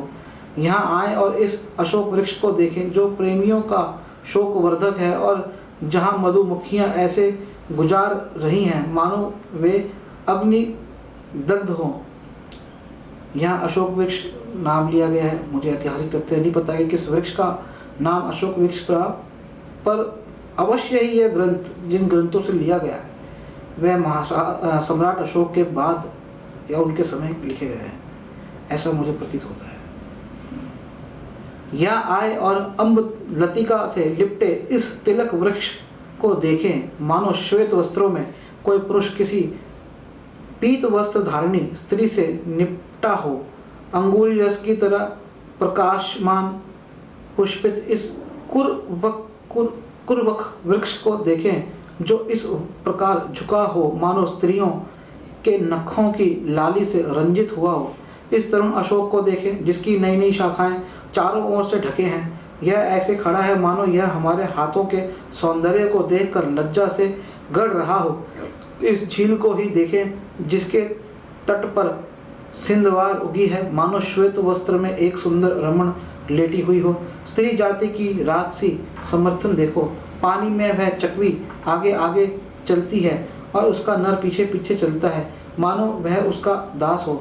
आओ मत कोकिल की संगीत सुनो, जो गा रहा है, और दूसरा कोयल अक्षरशः अनुकरण करते हुए अपनी स्वीकृति दे रहा हो। अच्छा होता यदि वसंत ऋतु में पक्षियों में पैदा होने वाले उन्माद का कुछ अंश आप में भी होता और यह अपने आप में एक विचारशील व्यक्ति जैसे विचार न होते, जो सदा यह विचारता रहता हो कि वह कितना बुद्धिमान है। इस प्रकार इन प्रेमासक्त बालाओं ने राजकुमार को हर तरह से घेरने का प्रयास किया। इतना किए जाने पर भी वह संयंत्रेंद्रिय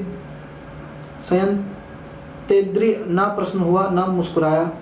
उनकी वास्तविक अवस्था में देखकर राजकुमार ने बिना विचलित हुए एकाग्रचित्त होकर विचार किया, इन स्त्रियों में ऐसी क्या कमी है कि ये इतनी भी कल्पना नहीं कर सकती कि यौवन अस्थिर है, उनका जो भी सौंदर्य है बुढ़ापा उसका नाश कर देगा। इस प्रकार प्रलोभन का यह क्रम बिना किसी परिणाम के महीनों वर्ष तक चलता रहा। देखिए यहाँ पर जो सडक्शन है बुद्धा का या गौतम का या इस नायक का, उसके बारे में बहुत डिटेलिंग ग्रंथों में दी गई है।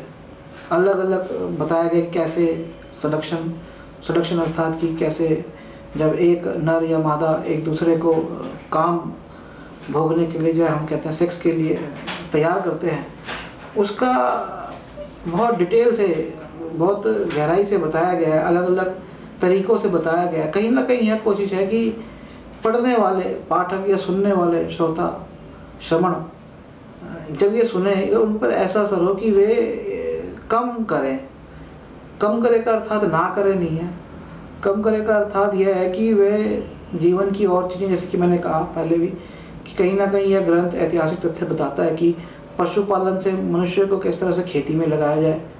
अभी मैंने देखा अशोक वृक्ष का, यहाँ पर अशोका के नाम से जो वृक्ष प्रसिद्ध है उसका संदर्भ आया, अर्थात जिन ग्रंथों से लिया गया उस समय वह अशोका के बाद के थे या अशोका के समकालीन थे।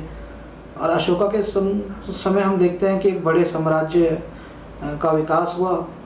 हालांकि खुद अशोक ने पहले हिंसा को इस्तेमाल किया, लेकिन बाद में कहते हैं उन्होंने अहिंसा का रास्ता अपनाया। कहीं ना कहीं यही है कि कैसे जो है मनुष्य को एक सभ्यता का विकास किया जाए, उसको और नव विकसित कार्यों में लगाया जाए, व्यापार में लगाया जाए, खेती में लगाया जाए, बौद्धिक उसे बनाया जाए, सामाजिक उसे बनाया जाए। इसके ऊपर यह ग्रंथ मुझे लगता है। इसके आगे हम पढ़ेंगे अगली कड़ी में। जय भीम, जय भारत। प्रिय बंधुओं, जय भीम, जय भारत, नमो बुद्धाय। आज मैं आपके सामने बाबा साहेब डॉक्टर भीमराव अंबेडकर जी द्वारा लिखे गए महान बौद्ध ग्रंथ बुद्ध एंड हिज धम्मा का हिंदी रूपांतर, भगवान बुद्ध और उनका धम्म का चौथा भाग प्रस्तुत करने जा रहा हूँ। अब से पिछले भागों में हमने पढ़ा कि बौद्ध का जीवन एक बालक के रूप में कैसा रहा, उनका जन्म कैसे हुआ और उनके विवाह के संदर्भ में। अब हम आगे पढ़ते हैं। प्रधानमंत्री का राजकुमार को समझाना। उदाई समझ गया कि तरुणियां अपने प्रयास में असफल हो चुकी थी और राजकुमार ने उनमें कोई रुचि नहीं दिखाई थी। नीति कुशल उदाई ने राजकुमार से स्वयं बातचीत करने पर विचार किया। राजकुमार से एकांत में मिलकर उदाई ने कहा, क्योंकि राजा ने मुझे आपके सुहृद मित्र के रूप में नियुक्त किया था, इसलिए मैं हृदय से एक शुभचिंतक मित्र की तरह आपसे बात करना चाहता हूँ। उदाई ने कहना आरंभ किया। किसी अहितकारी काम से बचाना, हितकर काम करने के लिए आग्रह करना और विपत्ति में साथ न छोड़ना, मित्र के ये 3 लक्षण हैं। यदि मैं मैत्री का आश्वासन देने के अंतर में आपके पुरुषार्थ के महान उद्देश्य से विमुख होने पर भी आपको न समझाऊं, तो मुझ में कोई मैत्री भावना नहीं होगी। चालाकी अर्थात कपट मन से भी स्त्रियों से प्रेम जताना अच्छा है। यह संकोच को दूर करने और स्वयं के आनंद के लिए भी लाभदायक है। स्त्री के प्रति आदरपूर्ण व्यवहार करने और उसकी इच्छा अनुसार कार्य करने से स्त्री का दिल जीता जा सकता है। वास्तव में सद्गुण भी प्रेम का कारण होते हैं। स्त्रियां आदर चाहती हैं। हे विशाल नयन राजकुमार, यदि आपका मन नहीं भी मानता तो भी आप ऊपरी मन से ही अपने सौंदर्य के अनुरूप शिष्टाचार से उन्हें प्रसन्न करने का प्रयास करें। शिष्टाचार ही स्त्रियों की औषधि है। शिष्टाचार ही उत्तम अलंकार है और बिना शिष्टाचार के सौंदर्य पुष्प विहीन उद्यान के समान है। लेकिन अकेले इस शिष्टाचार का भी क्या लाभ? उसके साथ हृदय की भावना का भी मेल होना चाहिए। किंतु कठिनाई से हस्तगत हो सकने वाले संसार के काम भोग जब आपकी मुट्ठी में हैं तो निश्चय से आप उनका तिरस्कार नहीं करेंगे। यह जानते हुए कि भोग विलास ही सबसे उत्तम लक्ष्य है, प्राचीन काल में इंद्र देवता तक ने गौतम ऋषि की पत्नी अहिल्या से प्रणय याचना की थी। इसी प्रकार अगस्त्य ऋषि ने भी सौंभार्या रोहिणी के साथ रमण किया और जैसा कि श्रुति बताती है लोकमुद्रा के साथ भी यही बीती। उत्थय पत्नी व मारुत की पुत्री ममता के साथ ऋषि बृहस्पति ने संभोग किया और भारद्वाज को जन्म दिया। अधर्य अर्पण करती हुई बृहस्पति की पत्नी को चंद्रमा ने ग्रहण किया और दिव्य बुध को जन्म दिया। इसी प्रकार पुरातन समय में रागातिरेक से पराशर ऋषि ने यमुना तट पर वरुण पुत्र की पुत्री काली के साथ सहवास किया। वशिष्ठ ने अक्षमाला नाम की एक निम्न जाति की स्त्री से सहवास किया और कपिंगलाद नाम के पुत्र को जन्म दिया। अधिक आयु के कारण शक्तिहीन होने पर भी राजश्री ययात ने कैत्रथ वन में अप्सरा विश्वाकी के साथ संभोग किया। यद्यपि कौरव राजा पांडु यह जानता था कि पत्नी के साथ संभोग करने पर उसकी मृत्यु हो जाएगी, तो भी उसने माद्री के रूप और गुणों पर मुग्ध होकर प्रेम के वशीभूत हो सहवास किया। इस प्रकार के महान पुरुषों तक ने जुगुप्सित काम भोगों का सेवन किया है, तब प्रशंसनीय काम भोगों के सेवन में तो दोष ही क्या है। इस पर भी आप तरुणावस्था में शक्ति और सौंदर्य से संपन्न होने पर भी उन काम भोगों की उपेक्षा कर रहे हैं जिन पर वस्तुतः आपका अधिकार है और जिनमें सारा जगत आसक्त है। आगे पढ़ने से पहले आपसे मैं कुछ इस के संदर्भ में कहना चाहता हूँ। जैसा कि मैंने आपसे पहले भी यह बात कही थी कि कहीं ना कहीं यह ग्रंथ बाबा साहब ने लिखा है और जिन बौद्ध ग्रंथों से लिया गया है, जब वे ग्रंथ लिखे जा रहे थे तो उस समय कहीं ना कहीं जो राजसत्ता थी या विद्या एजुकेशन थी जिनके हाथों में, वे लोग अपने कार्यों को छोड़कर अत्यधिक भोग विलास में लिप्त थे। इस हिस्से से हमें पता लगता है कि जो नामी गिरामी लोग हुए उस समय के, आप इसको देवता या राजा के रूप में या किसी ऋषि के रूप में ना देखिए कि जैसे आज के जो नामी गिरामी लोग हैं, जब वो भोग विलास में व्यक्त होते हैं, अपने कार्यों को ढंग से नहीं करते, तो वैसा ही पहले भी था। और अब यहाँ पे कहीं ना कहीं एक ऐसे नायक की उत्पत्ति होती है या की जा रही है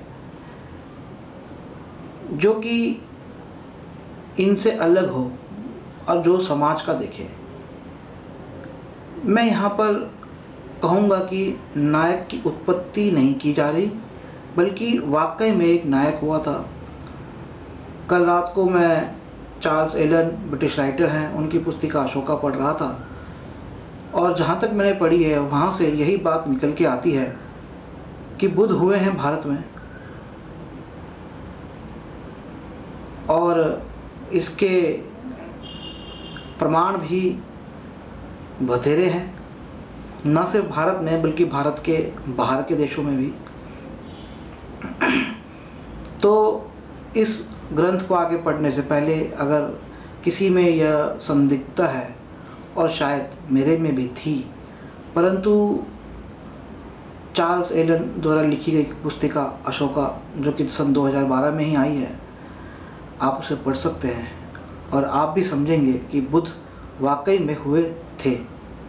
हम आगे बढ़ते हैं। राजकुमार का प्रधानमंत्री को उत्तर। पवित्र परंपरा से समर्पित इस निरर्थक वचनों को सुनकर मेघ गर्जन जैसे स्वर में राजकुमार ने उत्तर दिया, आपकी स्नेह सिक्त भाषा आपके ही योग्य है, लेकिन मैं स्वीकार कर दूंगा कि आप कहाँ मुझे गलत समझ रहे हैं। मैं संसार के विषयों की उपेक्षा नहीं करता, किंतु मैं जानता हूँ कि सारा जगत इन्हीं में आसक्त है। लेकिन यह याद रखते हुए कि सारा संसार अनित्य है, मेरा मन उनमें सुख नहीं पा सकता। देखिए, यहाँ पर दो बातें बड़ी अच्छी निकल के आ रही हैं। जो बुद्ध कह रहे हैं कि अगर सारा संसार अनित्य है, नित्य और अनित्य ये दो शब्द हैं। नित्य को अर्थात निरंतर नित्य जो होता है और अनित्य जो नहीं होता, तो वह ये कह रहे हैं कि सारा संसार मिथ्य है। ये बात तो मैं जानता हूँ और मेरा मन उसमें सुख नहीं पा सकता। अर्थात कहीं ना कहीं बुद्ध जो है या कहीं सिद्धार्थ जो है वो बौद्ध बनने की प्रक्रिया में है। बौद्ध मतलब बुद्धिजीवी मनुष्य बनने की प्रक्रिया में है। और वे जो तब तक की प्रचलित परंपराएं थी ब्राह्मणों की बनाई हुई कि यह संसार अनित्य है, यह संसार मिथ्या है, यह संसार झूठा है, एक इल्यूजन, एक भ्रमित करने वाली जो विचारधारा थी, उससे अलग हो रहे हैं। वे कह रहे हैं संसार नित्य है। जैसे कि साइंटिस्ट, जब वैज्ञानिक आजकल कोई अपना प्रयोग करते हैं तो वह प्रयोग को बार बार करते हैं और देखते हैं कि क्या हो रहा है, अर्थात क्या नित्य है। अर्थात तब तक संसार को, विश्व को एवं विश्व के जितने भी चीज़ें थी उनसे जो दूर रखा गया था मनुष्य को, वह विश्व के अंदर संसार के अंदर बुद्ध जो है प्राकृतिक चीज़ों के साथ मनुष्य को जोड़ रहे हैं, प्रकृति के साथ। बुद्ध यहाँ पे साइंटिस्ट हो रहे हैं, वैज्ञानिक बन रहे हैं। बुद्ध यहाँ पर एक प्रयोगकारी बन रहे हैं। वे ये नहीं कह रहे कि संसार झूठा है, मिथ्या है। वे कह रहे हैं ये नित्य है, मतलब ये एग्जिस्ट करता है। मतलब अगर विद्युत है तो विद्युत एग्जिस्ट करती है, अगर पानी है तो पानी है। और हम पिछले 500 सालों का अगर मनुष्य का इतिहास उठाएं तो उसमें कहीं ना कहीं ये नित्यता सामने आई है। हमारे आविष्कार, हमारे प्रयोग उस नित्यता को ही सिद्ध करते हैं जो कि बुद्ध कह रहे हैं। हम आगे बढ़ते हैं।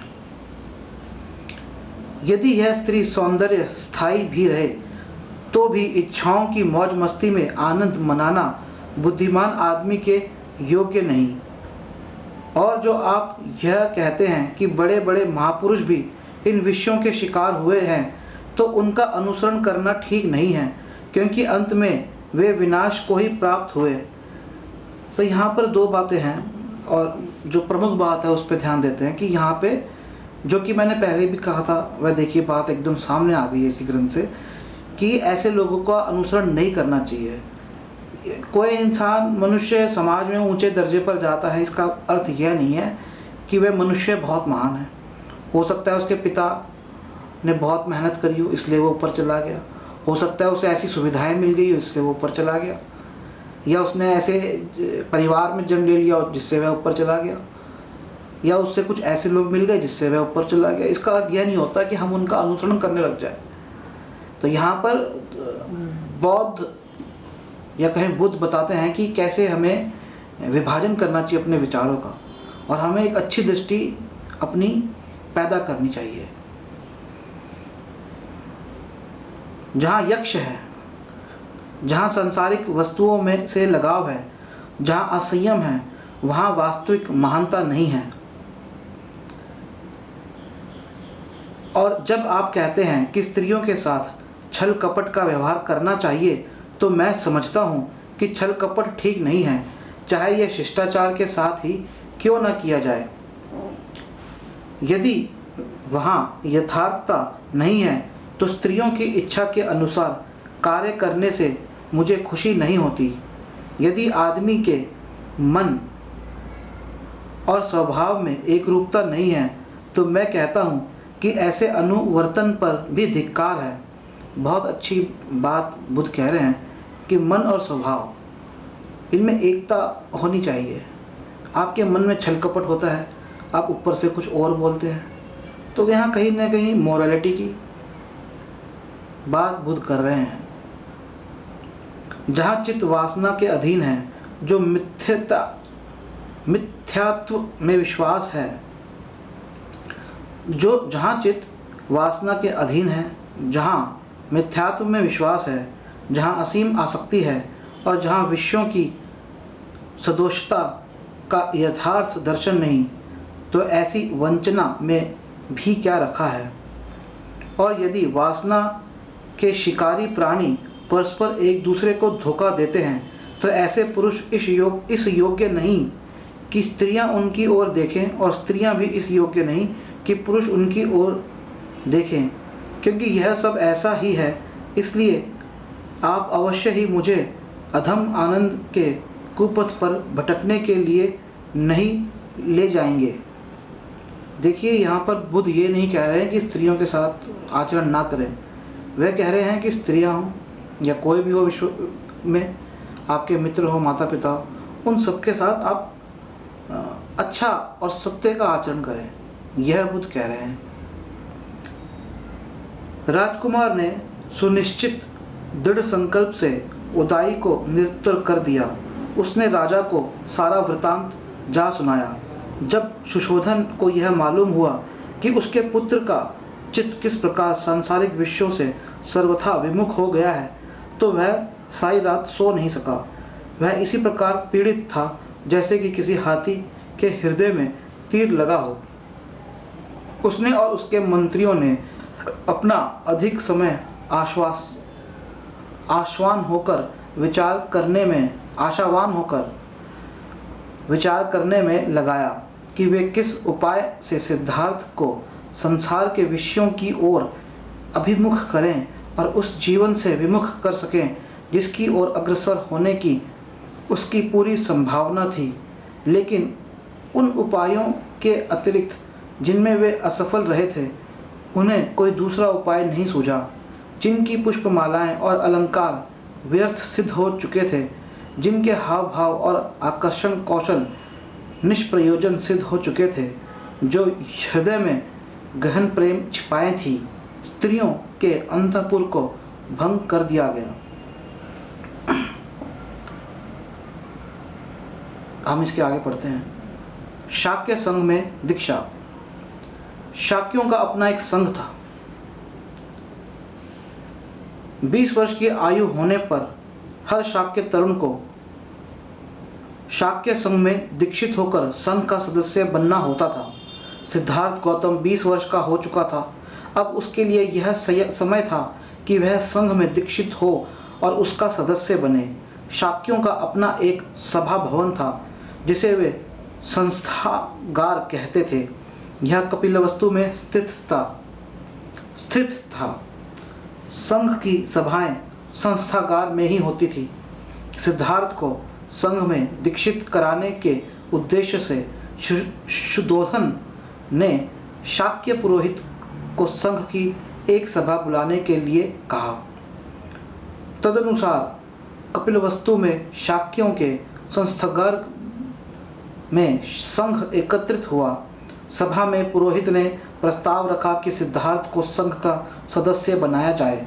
शाक्य सेनापति अपने स्थान पर खड़ा हुआ और उसने संघ को संबोधित करते हुए कहा, शाक्य कुल के सुशोधन के परिवार में उत्पन्न सिद्धार्थ गौतम संघ का सदस्य बनना चाहता है।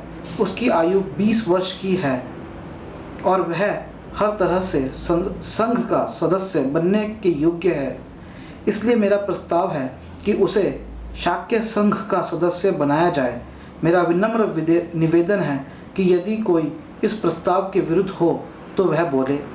प्रस्ताव के विरुद्ध में कोई भी नहीं खड़ा हुआ। सेनापति ने कहा, मैं दूसरी बार भी पूछता हूँ कि यदि कोई प्रस्ताव के विरुद्ध है तो वह बोले। प्रस्ताव के विरुद्ध बोलने के लिए कोई भी खड़ा नहीं हुआ। सेनापति ने फिर कहा, मैं तीसरी बार पूछता हूँ कि यदि कोई प्रस्ताव के विरुद्ध है तो बोले। तीसरी बार भी कोई प्रस्ताव के विरुद्ध नहीं बोला। शाक्यों की कार्य प्रणाली में यह नियम था कि बिना प्रस्ताव के कोई कार्यवाही नहीं हो सकती थी और जब तक कोई प्रस्ताव 3 बार पारित न हो जाए तब तक वह स्वीकृत नहीं समझा जाता था। सेनापति का प्रस्ताव 3 बार निर्विरोध पारित हो जाने पर सिद्धार्थ के सदस्य के रूप में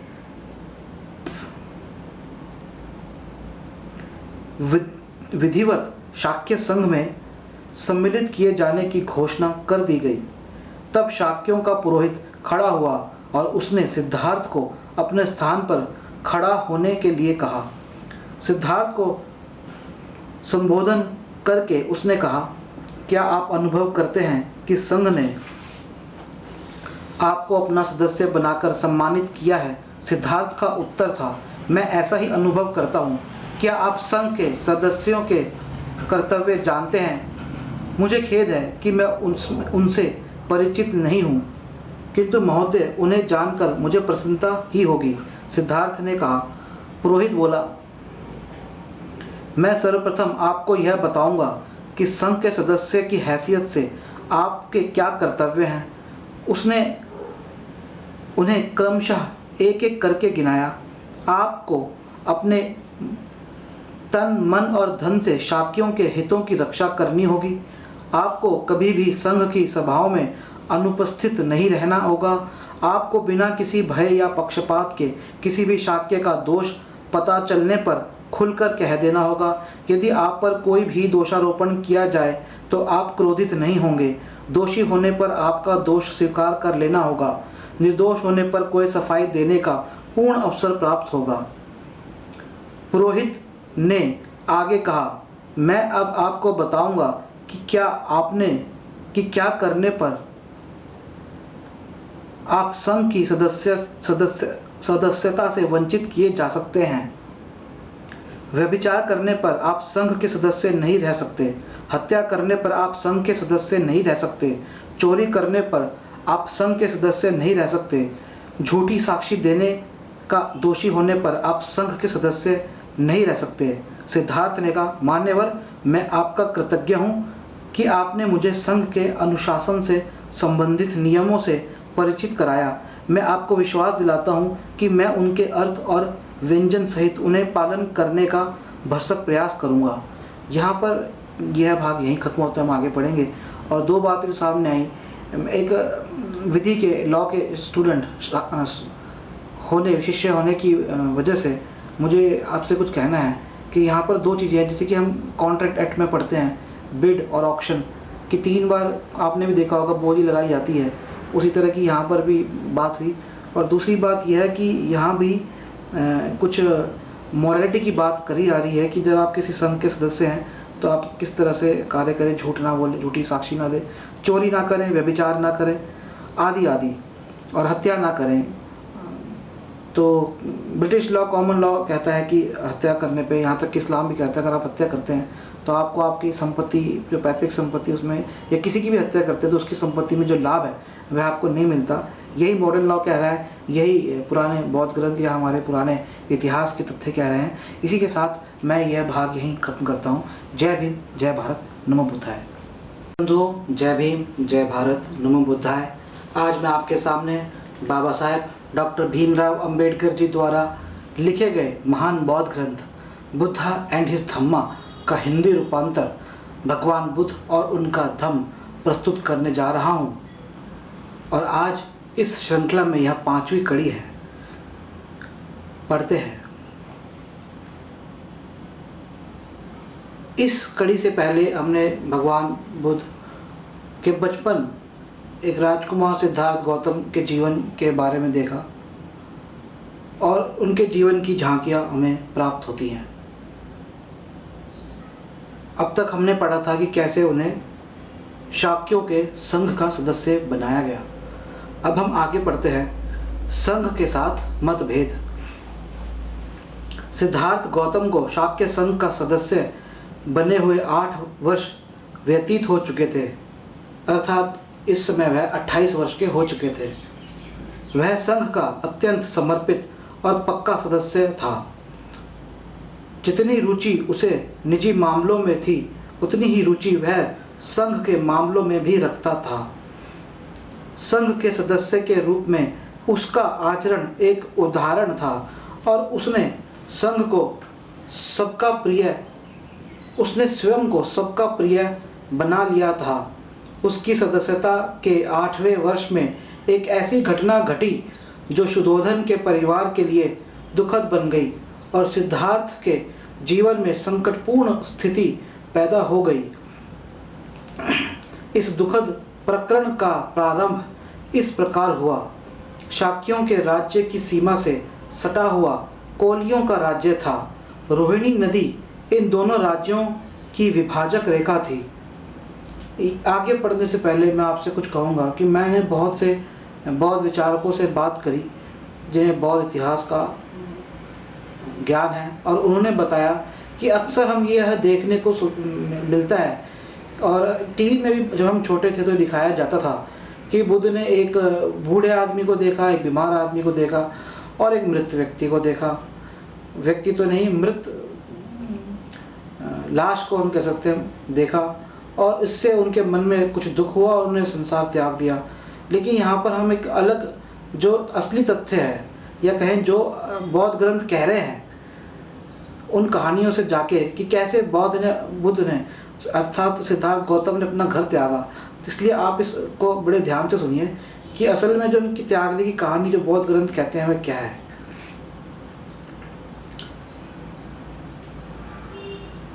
शाक्य और कोल्य, शाक्य वंश अर्थात सिद्धार्थ गौतम भगवान बुद्ध का वंश।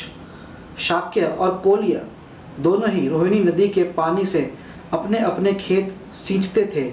देखिए ये कोल्य शब्द जो यहाँ पे प्रयोग में आया है, तो भारत में एक शेड्यूल कास्ट या आजकल ओबीसी में जिन्हें शामिल कर लिया गया कोली जाति, कुछ लोग कोली अपने आप को चमार कहते हैं, लेकिन प्रमुखतः उनका कार्य मछली पकड़ने का होता है। और देखिए यहाँ पर कोल्य नदी के लिए लड़ रहे हैं। नदी से पानी भी मिल सकता है और नदी से मछलियाँ भी मिल सकती है। तो कहीं न कहीं ऐतिहासिक रूप से जो आज का कोली समाज है जो कि पूरे भारत में बसा हुआ है, वह कहीं ना कहीं यहाँ से हमें उसका पुराना इतिहास यहाँ पे कहीं ना कहीं मिलता है। और शाक्य शब्द शुक्ला शब्द के भी काफ़ी करीब है, पर इस बारे में मेरे विचार भी उतने गहरे नहीं हैं। हम आगे पढ़ते हैं। शाक्य और कोल्य दोनों ही रोहिणी नदी के पानी से अपने अपने खेत सींचते थे। हर फसल पर उनका आपस में विवाद होता था। कौन रोहिणी के जल का पहले और कितना उपयोग करे, यह विवाद कभी कभी झगड़ों में बदल जाता और झगड़े लड़ाइयों में। जिस वर्ष में सिद्धार्थ की आयु 28 वर्ष की थी, उस वर्ष रोहिणी के पानी को लेकर शाक्यों के नौकरों और कोलियों के नौकरों के बीच एक झगड़ा हो गया। दोनों ओर से लोग घायल हुए।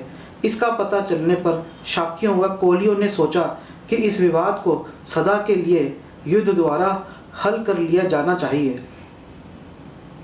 अतः शाक्यों के सेनापति ने कोलियों के विरुद्ध युद्ध की घोषणा के प्रश्न पर विचार करने के लिए शाक्य संघ का एक अधिवेशन बुलाया। संघ के सदस्यों को संबोधित करते हुए सेनापति ने कहा, हमारे लोगों पर कोलियों ने आक्रमण किया है, इसलिए हमारे लोगों को पीछे हटना पड़ा। कोलियों ने इससे पहले भी अनेक बार ऐसी आक्रामक कार्रवाइयाँ की है। हमने अब तक उन्हें सहन किया है, लेकिन ऐसा हमेशा नहीं चल सकता। इसे रोका जाना चाहिए और इसे रोकने का एक ही रास्ता है कि कोलियों के विरुद्ध युद्ध की घोषणा कर दी जाए। मेरा प्रस्ताव है कि कोलियों के विरुद्ध यह संघ युद्ध की घोषणा कर दे। जो विरोध करना चाहें वे बोले। सिद्धार्थ गौतम अपने स्थान पर खड़ा हुआ और बोला, मैं इस प्रस्ताव का विरोध करता हूँ। युद्ध से किसी प्रश्न का समाधान नहीं होता। युद्ध छोड़ देने से हमारे उद्देश्य की पूर्ति नहीं होगी। इससे एक दूसरे युद्ध का बीजारोपण होगा। किसी की हत्या करने वाले को कोई दूसरा हत्या करने वाला मिल ही जाता है। जो किसी को जीतता है उसे कोई दूसरा जीतने वाला मिल ही जाता है। जो आदमी किसी को लूटता है उसे कोई दूसरा लूटने वाला मिल ही जाता है। सिद्धार्थ गौतम ने अपनी बात जारी रखते हुए कहा, मेरे विचार में शाक्यों को कोलियों के विरुद्ध युद्ध छेड़ने में जल्दबाजी नहीं करनी चाहिए। पहले सावधानी से इस बात की जांच करनी चाहिए कि वास्तव में दोषी पक्ष कौन सा है। मैंने सुना है कि हमारे आदमी भी आक्रामक रहे हैं। यदि यह सत्य है तो स्पष्टतः हम भी निर्दोष नहीं हैं। सेनापति ने उत्तर दिया, यह ठीक है कि हमारे आदमी आक्रामक रहे हैं, लेकिन यह भूलना नहीं चाहिए कि पहले पानी लेने की बारी हमारी ही थी। सिद्धार्थ गौतम ने कहा, इससे स्पष्ट है कि हम भी सर्वथा दोष मुक्त नहीं हैं। इसलिए मेरा प्रस्ताव है कि हम अपने में से 2 आदमी चुनें और कोलियों से भी कहा जाए कि वे भी अपने में से 2 आदमी चुनें और फिर ये चारों मिलकर एक 5वां आदमी चुनें। ये 5 आदमी मिलकर झगड़े का समाधान करें। सिद्धार्थ गौतम ने संशोधन हेतु जो प्रस्ताव रखा उसका विधिवत समर्थन हो गया, किंतु सेनापति ने संशोधन का विरोध किया और कहा, मुझे विश्वास है कि जब तक कोलियों को कठोर दंड नहीं दिया जा सकता तब तक उनका संत्रास समाप्त नहीं होगा। अतः प्रस्ताव और संशोधन पर मत लेना आवश्यक हो गया। पहले सिद्धार्थ के संशोधन का प्रस्ताव ही मत के लिए प्रस्तुत हुआ, वह बहुमत से अमान्य हो गया। तब सेनापति ने स्वयं अपने प्रस्ताव पर मत मांगे। सिद्धार्थ गौतम ने फिर खड़े होकर विरोध किया। उसने कहा, मेरी संघ से प्रार्थना है कि इस प्रस्ताव को स्वीकार न किया जाए। शाक्य और कोल्य निकट संबंधी हैं। यह बुद्धिमानी नहीं है कि वे एक दूसरे को बर्बाद करें। सेनापति ने सिद्धार्थ गौतम के तर्क का विरोध किया। उसने इस बात पर जोर दिया कि युद्ध में क्षत्रियों के लिए कोई अपने पराये का भेद नहीं किया जा सकता। उन्हें राज्य के हित में अपने सगे भाइयों से भी लड़ना होगा। कली कर्म ब्राह्मणों का कर्तव्य है, युद्ध करना क्षत्रियों का कर्तव्य है, व्यापार करना वैश्यों का कर्तव्य है और सेवा करना शूद्रों का कर्तव्य है। हर वर्ग को अपना अपना कर्तव्य निभाने में ही पुण्य है। शास्त्रों की ऐसी ही आज्ञा है। सिद्धार्थ ने उत्तर दिया, जहाँ तक मैं समझता हूँ, धर्म तो इस बात को मानने में है कि वैर से वैर कभी शांत नहीं होता। यह केवल अवैर और प्रेम से ही शांत हो सकता है। देखिए, यहाँ पर प्रेम शब्द अलग से जोड़ा गया है, अवैर आप शब्द पे ध्यान दीजिए। सेनापति अधीर हो उठा और बोला, इस दार्शनिक शास्त्रार्थ में पढ़ना बेकार है। स्पष्ट बात तो यह है कि सिद्धार्थ को मेरा प्रस्ताव अमान्य है। हम संघ का मत लेकर इसका निश्चय करें कि संघ का क्या विचार है। तदनुसार सेनापति ने अपने प्रस्ताव पर लोगों के मत मांगे। भारी बहुमत से वह प्रस्ताव पारित हो गया। देखिए, यह बहुत ही अत्यंत ही महत्वपूर्ण हिस्सा है इस ग्रंथ का, जो कि बाबा साहेब डॉक्टर भीमराव अम्बेडकर जी ने लिखा, एक महान बौद्ध ग्रंथ। और यहाँ पर हमें काफ़ी सारी चीज़ें देखने को मिल रही हैं। यहाँ पर हमें आज की जो एक संस्था बनी है, यूनाइटेड नेशन ऑर्गेनाइजेशन, संयुक्त इंग्लिश में यूनाइटेड नेशन, संयुक्त राष्ट्र संगठन, उसमें भी यही बात कही जाती है कि हमें युद्ध ना करें, हम लोग पहले कोई समझौता कर लें। वही बात यहाँ पे बुद्ध कह रहे हैं हजारों वर्ष पूर्व, कि युद्ध ना करें, और जो हमारे सगे संबंधी हैं ना तो हम उन्हें युद्ध में धकेलें ना खुद युद्ध करें, कोई समझौता कर लें। एक उपाय भी अब बता रहे हैं, और आजकल उनका बताया उपाय बहुत चल रहा है, जो कि बहुत से कानून के विशेषज्ञ जानते होंगे, आर्बिट्रेशन जिसे हम कहते हैं, मध्यस्थता। ज़्यादातर आजकल यह चल रहा है। अमेरिका ने बहुत ही अच्छे से आर्बिट्रेशन लॉज बनाए हैं अपने, और वैसे पे कार्य कर रहा है। भारत में भी आर्बिट्रेशन मध्यस्थता का काम काफ़ी चल रहा है, और हमारे भी कई देशों से आपस में युद्ध है रहे हैं। उनसे भी कई मुद्दों पर जो समस्याएं हल नहीं हो पाई है, उन पे मध्यस्थता की बात चलती रहती है। वैसे ही सिद्धार्थ गौतम अर्थात भगवान बुद्ध कह रहे हैं कि हमें मध्यस्थता का रास्ता अपनाना चाहिए युद्ध करने की जगह। देश छोड़ जाने का प्रस्ताव। दूसरे दिन सेनापति ने शाक्य संघ की एक और सभा बुलाई, जिसका उद्देश्य था उसकी अनिवार्य सैनिक भर्ती की योजना पर विचार करना। जब संघ एकत्र हुआ तो उसने प्रस्ताव रखा कि उसे यह आज्ञा जारी करने की अनुमति दी जाए कि 20 और 50 वर्ष के बीच के प्रत्येक शाक्य के लिए कोलियों के विरुद्ध लड़ने के निमित्त सेना में भर्ती होना अनिवार्य होगा। सभा में दोनों पक्ष उपस्थित थे, वे भी जिन्होंने संघ की पहली सभा में युद्ध घोषणा के पक्ष में मत दिया था और वे भी जिन्होंने इसके विरुद्ध मत दिया था। जिन्होंने इसके पक्ष में मत दिया था उनके लिए सेनापति का प्रस्ताव स्वीकार करने में कोई कठिनाई नहीं थी। यह उनके पूर्व निर्णय का स्वाभाविक परिणाम था। लेकिन जिस अल्पमत ने उक्त निर्णय के विरुद्ध मत दिया था उसके सामने एक समस्या थी। वह समस्या थी बहुमत के निर्णय के आगे झुक जाना जाए अथवा नहीं। अल्पमत का दृढ़ संकल्प था कि बहुमत के आगे नहीं झुका जाए। यही कारण था कि उन्होंने उस सभा में उपस्थित रहने का निर्णय किया था। दुर्योग से किसी में यह साहस नहीं था कि इस बात को खुलकर कह सकता। कदाचित वे बहुमत का विरोध करने के परिणामों से परिचित थे। यह देखकर कि उसके समर्थक मौन बैठे हैं, सिद्धार्थ खड़ा हुआ और उसने संघ को संबोधित करते हुए कहा, मित्रों, आप जो चाहें सो करें, आपके साथ बहुमत है, लेकिन मुझे खेद के साथ कहना पड़ रहा है कि मैं अनिवार्य सैनिक भर्ती का विरोध करूंगा। मैं आपकी सेना में सम्मिलित नहीं होऊंगा और मैं युद्ध में भी भाग नहीं लूंगा। सिद्धार्थ गौतम की बात का उत्तर देते हुए सेनापति ने कहा, उस शपथ का स्मरण करो जो तुमने संघ का सदस्य बनते समय ग्रहण की थी। यदि तुम उसमें से किसी एक का भी पालन न करोगे तो तुम सार्वजनिक निंदा के भाजन बनोगे।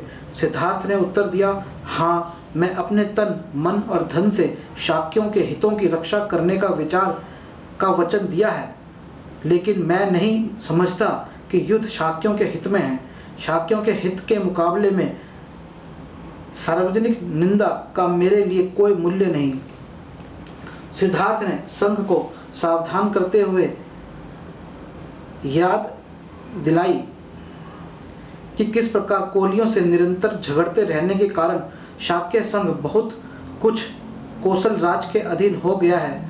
इसकी कल्पना करना कठिन है कि यह युद्ध शाक्य संघ की स्वतंत्रता की ओर भी कम करने के लिए कौशल राज को एक और अवसर प्रदान करता है। सेनापति क्रोधित हो उठा और वह सिद्धार्थ को संबोधित करते हुए बोला, तुम्हारा यह भाषण कौशल तुम्हारे किसी काम न आएगा। तुम्हें संघ के बहुमत के निर्णय को मानना होगा। शायद तुम्हें इस बात का बहुत भरोसा है कि कौशल राज की अनुमति के बिना संघ अपनी आज्ञा की अवहेलना करने वाले को फांसी या देश निकाले का दंड नहीं दे सकता, और यदि इनमें से कोई भी एक दंड तुम्हें मिल दिया जाए तो कौशल राज इसकी अनुमति नहीं देगा। लेकिन याद रखो कि तुम्हें दंड देने के लिए संघ के पास और भी तरीके हैं। संघ तुम्हारे परिवार के सामाजिक बहिष्कार की घोषणा कर सकता है और संघ तुम्हारे परिवार के खेतों को जब्त भी कर सकता है। इसके लिए संघ को कौशल राज की अनुमति की आवश्यकता नहीं है। सिद्धार्थ ने समझ लिया कि यदि उसने कोलियों के विरुद्ध युद्ध घोषणा के प्रस्ताव का अपना विरोध जारी रखा तो उसके क्या क्या दुष्परिणाम हो सकते हैं। इसलिए उसे अब 3 बातों में से एक को चुनना था। सेना में भर्ती होकर युद्ध में भाग लेना, फांसी पर लटकना या देश निकाल स्वीकार करना, अपने परिवार के लोगों का सामाजिक बहिष्कार और उनके खेतों की जब्ती के लिए राजी हो जाना। वह पहली बात किसी भी हालत में स्वीकार न करने के लिए दृढ़ संकल्प था। तीसरी बात पर तो वह विचार कर नहीं सकता था। इस परिस्थिति में उसने सोचा कि उसके लिए दूसरी बात ही सार्वजनिक ठीक है। तदनुसार गौतम ने संघ को संबोधित किया, कृपया आप मेरे परिवार को दंडित न करें, सामाजिक बहिष्कार द्वारा उन्हें कष्ट न दें, उनके खेत जब्त करके उन्हें जीविका विहीन न करें। वे निर्दोष हैं, दोषी तो मैं हूँ। मुझे अकेले ही अपनी गलती का दंड भोगने दीजिए। चाहें तो आप मुझे फांसी पर लटका दें और चाहे तो आप मुझे देश निकाला दे दें, मैं स्वेच्छा से इसे स्वीकार कर लूँगा। मैं वचन देता हूँ कि मैं इसकी अपील कौशल राज से भी नहीं करूँगा। यहाँ पर हम देखते हैं कि सिद्धार्थ गौतम कैसे अपना घर छोड़ते हैं, जो कि प्रचलित कहानी से अलग है। प्रवज्जा ही समाधान। सेनापति ने कहा, तुम्हारा सुझाव स्वीकार करना कठिन है, क्योंकि यदि तुम स्वेच्छा से भी मृत्यु अथवा देश निकालना स्वीकार करोगे तो भी कौशल राज को इसका अवश्य ही पता लग जाएगा और वे निश्चय पूर्वक इसी निष्कर्ष पर पहुंचेंगे कि शाक्य संघ ने ही दंड दिया है और तब वह शाक्य संघ के विरुद्ध कार्रवाई कर देंगे। यदि इसमें कठिनाई है तो मैं एक आसान उपाय सुझा सकता हूँ। सिद्धार्थ गौतम ने उत्तर दिया, मैं परिव्राजक बनकर देश छोड़कर जा सकता हूँ। यह भी एक प्रकार का देश निकाला ही तो है। सेनापति ने सोचा कि यह एक अच्छा समाधान है, किंतु उसे अभी भी संदेह था कि सिद्धार्थ इसे कार्य रूप में परिणत कर सकेगा। इसलिए सेनापति ने सिद्धार्थ से पूछा, बिना अपने माता पिता और पत्नी की अनुमति के तुम परिव्राजक कैसे बन सकते हो? सिद्धार्थ ने उसे विश्वास दिलाया कि वह अनुमति प्राप्त करने का भरसक प्रयत्न करेगा। उसने कहा, मैं वचन देता हूँ कि चाहे अनुमति मिले या ना मिले, मैं तुरंत यह देश छोड़ दूंगा। संघ को लगा कि सिद्धार्थ का सुझाव ही एकमात्र अच्छा रास्ता था, अतः संघ ने इसे स्वीकार कर लिया।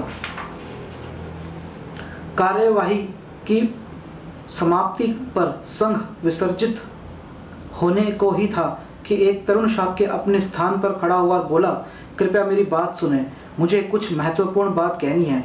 बोलने की अनुमति मिलने पर उसने कहा, मुझे इसमें तनिक भी संदेह नहीं कि सिद्धार्थ गौतम अपने वचन का पालन करेगा और तुरंत देश छोड़कर चला जाएगा, लेकिन एक बात है जिससे मैं खुश नहीं हूँ। अब जबकि सिद्धार्थ शीघ्र ही आंखों से दूर हो जाएगा, तो क्या संघ कोलियों के विरुद्ध युद्ध की घोषणा के प्रस्ताव को तुरंत कार्यान्वित करेगा?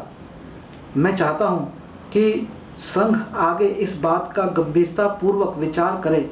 कुछ भी हो, कौशल राज को सिद्धार्थ गौतम के देश निकाले का पता चल ही जाएगा।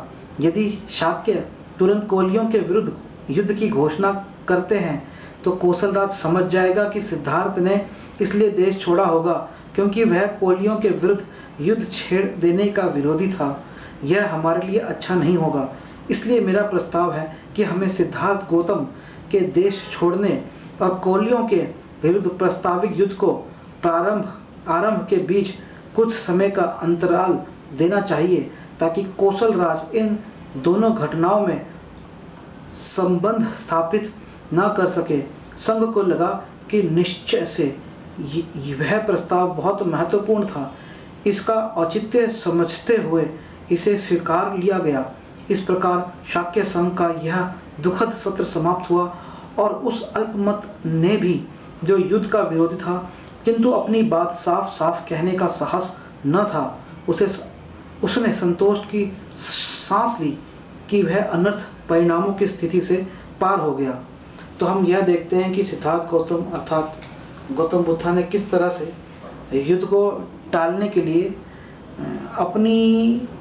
अपने सारे लग्जरी लाइफ जिसे कहते हैं उनको छोड़ने के लिए तैयार हो गए और अपने परिवार को बचाने के लिए तैयार हो गए। और देखिए, बड़ी अजीब सी बात है कि उनका सेनापति और वे एक्चुअली उनका सेनापति बाद में वही बात करने लगा जो कि सिद्धार्थ गौतम कह रहे थे।